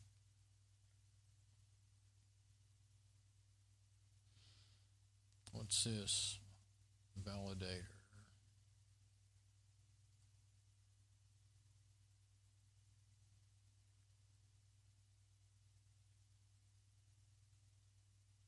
CPU Z screenshot. Oh, I see. So they're running, this is CPU Z, A300, somewhere in there. Okay, 3616 megahertz, 8 cores. That's interesting. Oh, it's on that board. So, that's why it came up in my search. So so there's a valid. Now there's something to look at. There you go. You just got to keep looking. And I'm getting tired, and I just don't want to anymore tonight. I probably should come back and look some more and look at those videos. Probably do it off my own video, and then see maybe I can come back and if I see anything else interesting. So that's 30. 3616. Now, of course, that just means it's running. That don't mean that it ran for days and hours and that it ran well. I guess if I'd read more of it, it might say. That's my board. Windows 10. Now, when it does say on there that it'll run Windows 10 on the box and all the information, of course, I don't want to run it. And funny thing is, though, in this machine, well, you know, the way it is right now, must have been the processor. The Windows 10 upgrade wizard, it kept popping up, you know, on Windows 7, and finally, and it says, don't you want to check and see if you can run Windows 10? And so I did one day. I didn't want it because I didn't like all the privacy problems they were having with it from day one. And it said, sorry, your system is not compatible. Oh, it said it was a video chip. The onboard video wasn't compatible. So that's odd. I wonder if Windows 10 changed. And now it will work. That was at the beginning. I'm going to say, was there a date on here? 2016? It's a long time ago. Well, they got Windows 10 running on it. So I don't know. I mean, I don't want it. But that's interesting. So they ran 30. Then it's not 4.2. It's 3.6, I guess, about gigahertz. So okay. So now that's more like it. That's somebody really doing it and reporting what happens when they do it. You know, instead of all this discussion and argument.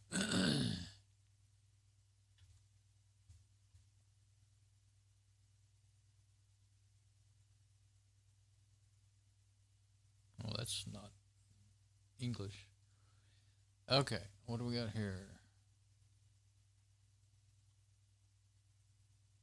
Oh, this is stuff for sale. 2,499 RSD. better not be dollars. It's euros. Oh, RSD equals 21.15 euro. Well, what's an RSD? Nozlovna Contact. Okay, this is way some other country. Whatever an RSD is, it's 21.15 euros. So that's probably about 20 bucks or 19 something. Them RSDs don't go very far, do they? That's kind of like in South America. Their money is like, you know, a million. I forgot what. It's not pesos. Pesos are worth more than that. I mean, they're closer to the dollar. Pesos in Mexico, you know, but on further South America, can't think of all the names of the countries. The ones that use those particular. If you look at anyway, lots of those to make up $1 or to make up $1,000 or whatever, you know. Okay, that's good enough for now. I've had enough fun on this stuff, but yeah, okay. So, and last time I was looking at this, I haven't looked at the real board, and I didn't pay much attention. Okay, where would those VRMs be? And maybe those big black squares in between the tall caps there, those 3 squares. No, those are covered with something. I don't think those could be. I don't know. They kind of look like those 1, 2, 3, 4 laying down there on their sides in between the caps. They almost look like they could be MOSFETs. I don't know what they put on. I just know a little bit here and a little bit there. Now that with the heatsink on it, they say that this board doesn't have heatsink on their VRMs, but what is that? That's not the video processor because it's built into the well, yeah, even on the dual core, I think evidently it's built in. That's what I was figuring out a while ago. So unless that is the VRMs, then they do have a heatsink on them. Those there, they look like they've got some sort of gooey stuff. I mean, I just look at the real thing, but they look like they got some kind of covering on them, some gooey, some kind of liquid stuff that dried up, you know, they put on them. But I'm talking about, well, you can kind of tell if you see where my mouse hand is. Like I've got it over one of them on the left side there. Those. If you look at them on the right, you can see they look like they're coated with some protective coating. But yeah, I don't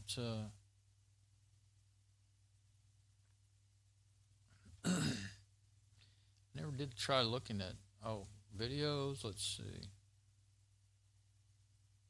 I didn't even try a video search. I'm gonna put that in my folder so I can go back later.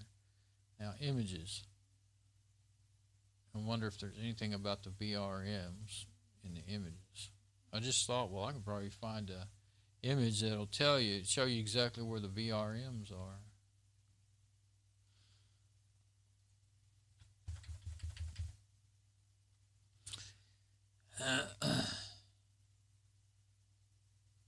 Sometimes you can find things, good articles by looking at image searches, you know, because you can quick tell, oh, that's exactly what I want to know.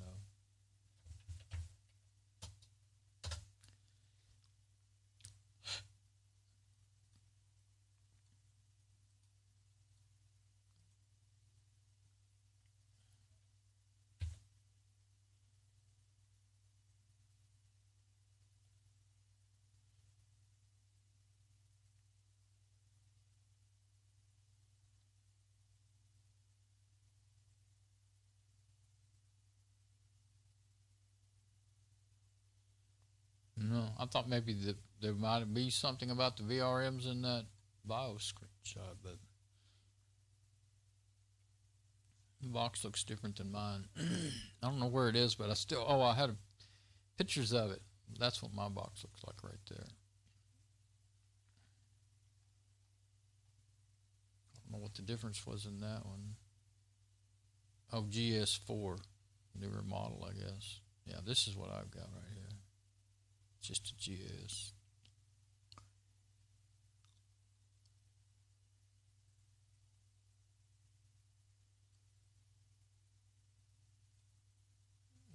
Oh, that's the back of the box. I was gonna say. I thought that was the back of the board.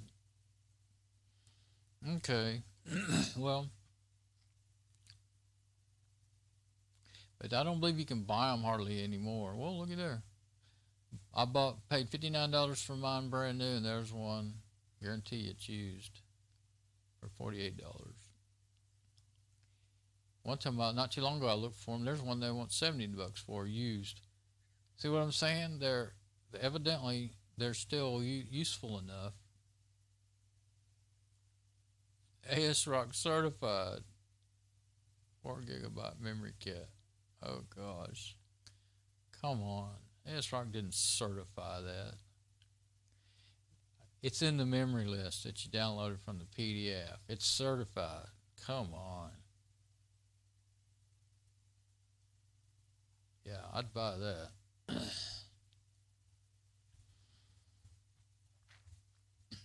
All right.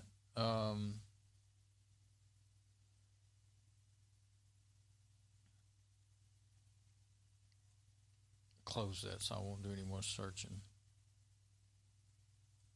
Let's see.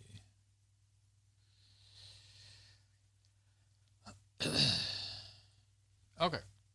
Well, that was a lot longer than I really thought I would go with doing that. Oh, no wonder it seemed long. 3 hours and 11 minutes. Okay. I look over at the laptop. It says 2 hours and 12 minutes now. Well, that's because that goofy thing still starts at negative 1 hour. I still can't believe it does that. And that's after upgrading to the very newest version of Firefox. So what causes that? I don't understand that. Works just perfectly. It works perfectly in, of course, I'm looking at the timer in OBS Studio right now. I don't have my browser open, but it works perfectly in Firefox. Same version of Firefox in this Fedora 23. That's the Bane 8 over there. Felt like something like a mosquito landed right there or something. And I did have one. I had one buzzing me so bad earlier this afternoon, that I went and got some Deep Woods Not Off. I didn't want that because it stinks. I found something else in the cabinet in the kitchen that I kind of vaguely remembered seeing it, and I thought, well, I'm gonna just put a little bit on the back, right there, just 2 squirts. That stuff was so strong it made me cough, and I can't smell it right now, but I smell it for hours. But it did make that thing quit bothering me. Haven't seen it since then. And I got a little mosquito zapper over there, or a bug zapper, and I kind of wonder if they were working. I got 4 of them in a kit, in a package, and I put them in different rooms in the house, and I put one out in the garage. Well, that one in the garage gets full when it's in the spring and summer. But all during the winter, I go out there every month or so and empty it, and it gets. You can't really see the mosquitoes very well. I saw some out there. I saw 1 or 2, small, look like they probably could have been mosquitoes, but then it gets like moths. It kills them, and whatever wants to get in there, it'll do it. It's just, about so big around. And the one over here, I don't know if I've really ever seen anything in it, but I did seem to have a reduction in problems when I bought them during the summer. I think it's when I got them. But that one mosquito that was buzzing me, I think they like, that thing puts out that, not infrared, but that blue light. Maybe it is, no, it's not infrared. Whatever kind of light that is, it's blue. And that's supposed to attract them. And they said, don't put it near you or it'll just draw them to you. Well, the thing is, I think what they constantly buzz around my monitor, and then once in a while they'll come over there and get in my face and land on me and bite me. Sometimes they bite me when I don't even know it till I start itching. But I think whatever rays come out of your monitor, your LED monitor, they like that a lot because they always do that, and other bugs do that too. If a gnat gets in here, they'll do that. You know, once in a while I get a big old fly in here, and they'll do. Well, they kind of go all over, but the kind of bugs that generally like light, especially like the monitor. But I'm jabbering. All right. Okay, so I think that the 8300 would run in that just fine in my N68C. I forgot what it is again. My ASRock motherboard. I think it'd run just fine, but I suspect that like that screenshot where they overclocked it to 3600, a little over 3600 megahertz. I'm kind of guessing that's maybe all they could get out of it, and why they posted it like that. Without it, I think that everybody's in the internet there. They say in the interwebs they say that it doesn't have heat sinks on the VRMs, and I need to find out because I don't really know what the VRMs are on that thing. You know, I've seen the only thing I know about them, what they look like or anything, is that one a Zeus, a picture of the Zeus motherboard I showed in my other video. So I think that trying to run it at 4.2 gigahertz would probably overheat the VRMs. That would also be that would be bringing it up to the, maximum wattage there. You'd really have to have a good power supply to draw that 95 watts. You'd probably draw it all the time, that 95 watts. So, and that's the maximum the board handles is 95. You'd be nice to have a little headroom. If you had some headroom there, so if the board would do 125 and you're running a 95 watt processor, then you'd be probably doing really well, So, but I don't, it'd be nice to make it run faster, but if it'll just run at the stock speed without any problems, that'd be great, because 3.3 gigahertz, fastest thing we've ever had, with 8 cores, that'd be just fantastic. I wouldn't mind having that. The only thing I don't like is I don't want to buy 2 4 gig sticks of memory and then later say, I want a better motherboard, that'll hold 32 gig at least, or something. And then I have to start over with the memory again. I don't want to get into that. So I got to thinking, well, what if now I'm talking about for myself now. My mom, I think that may be out. I think maybe we're just going to end up sticking with her machine probably.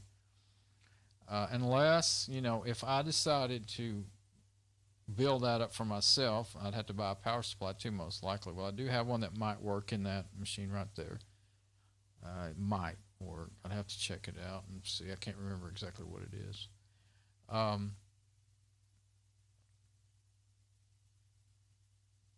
If I built it for myself, then I could give her this Lenovo i5.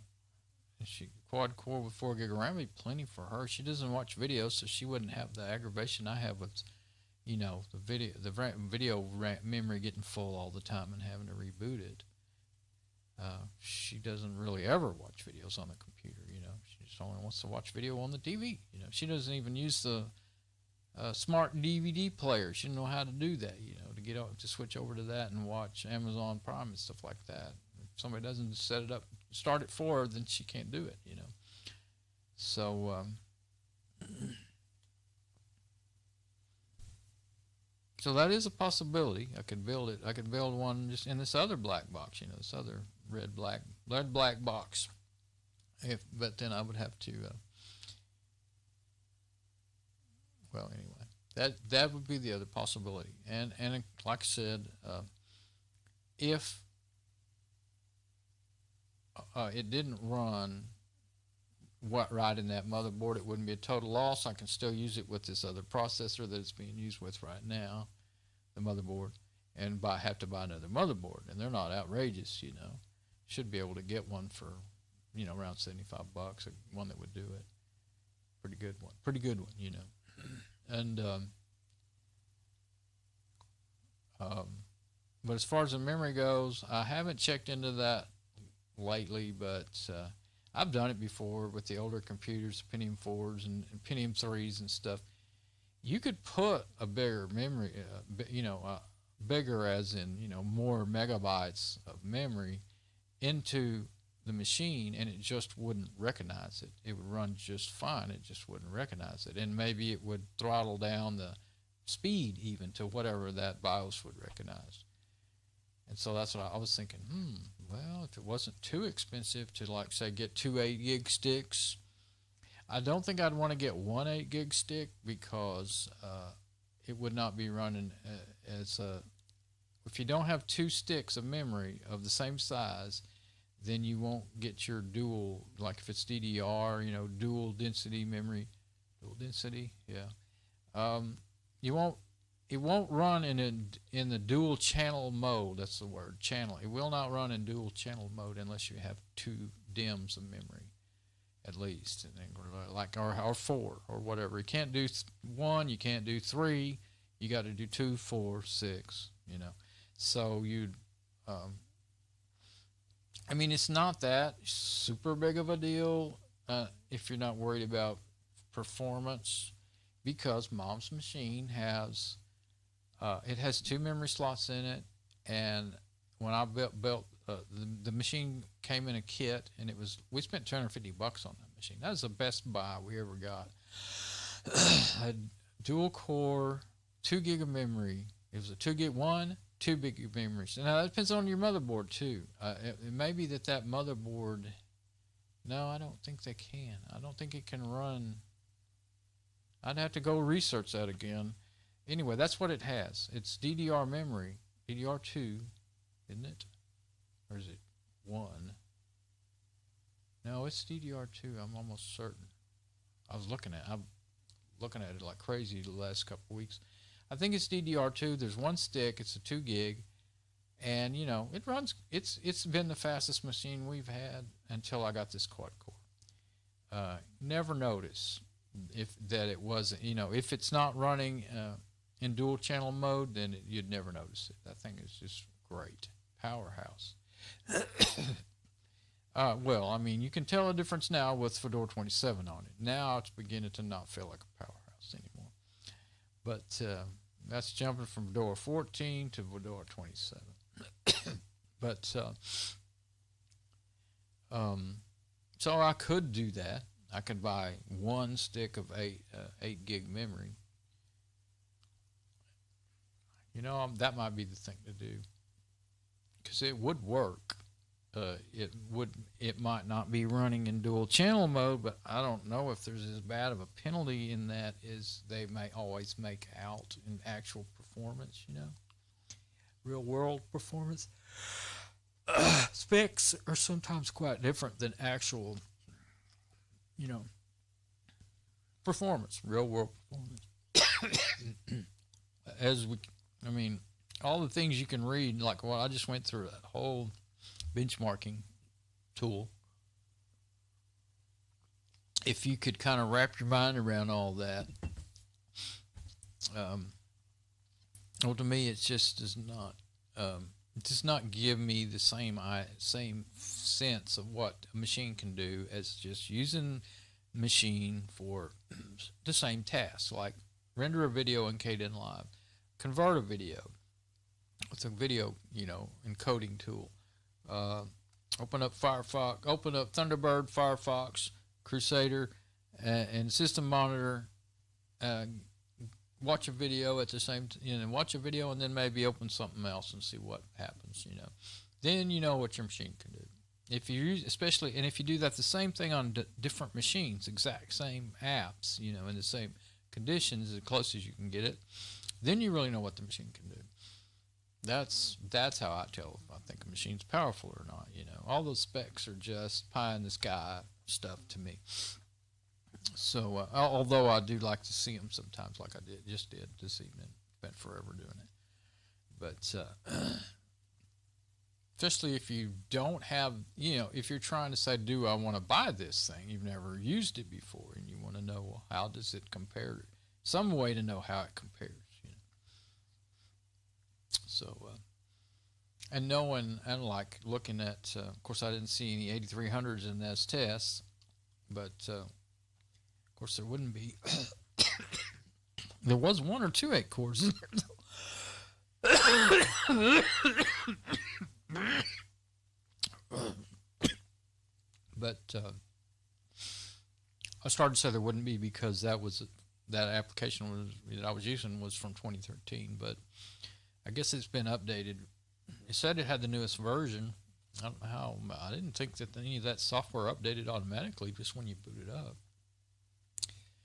But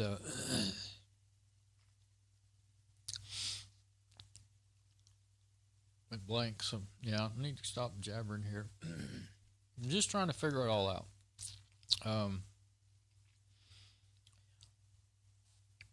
I really was not thinking of building it for myself at all. I was thinking of building it for Mom, but she doesn't really feel like, she doesn't really want to spend any money. And she didn't, she kind of mentioned something about a new one. I said, well, you get half the machine for more, $400 or $500. I've looked at them, $400 or $500 for a quad core.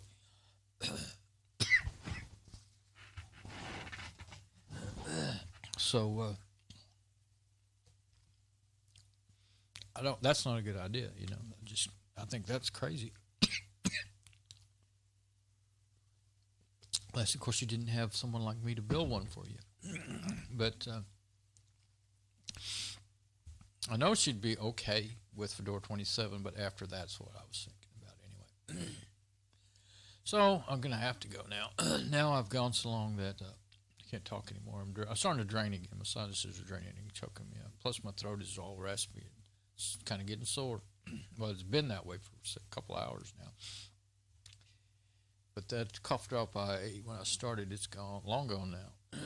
So I will come back.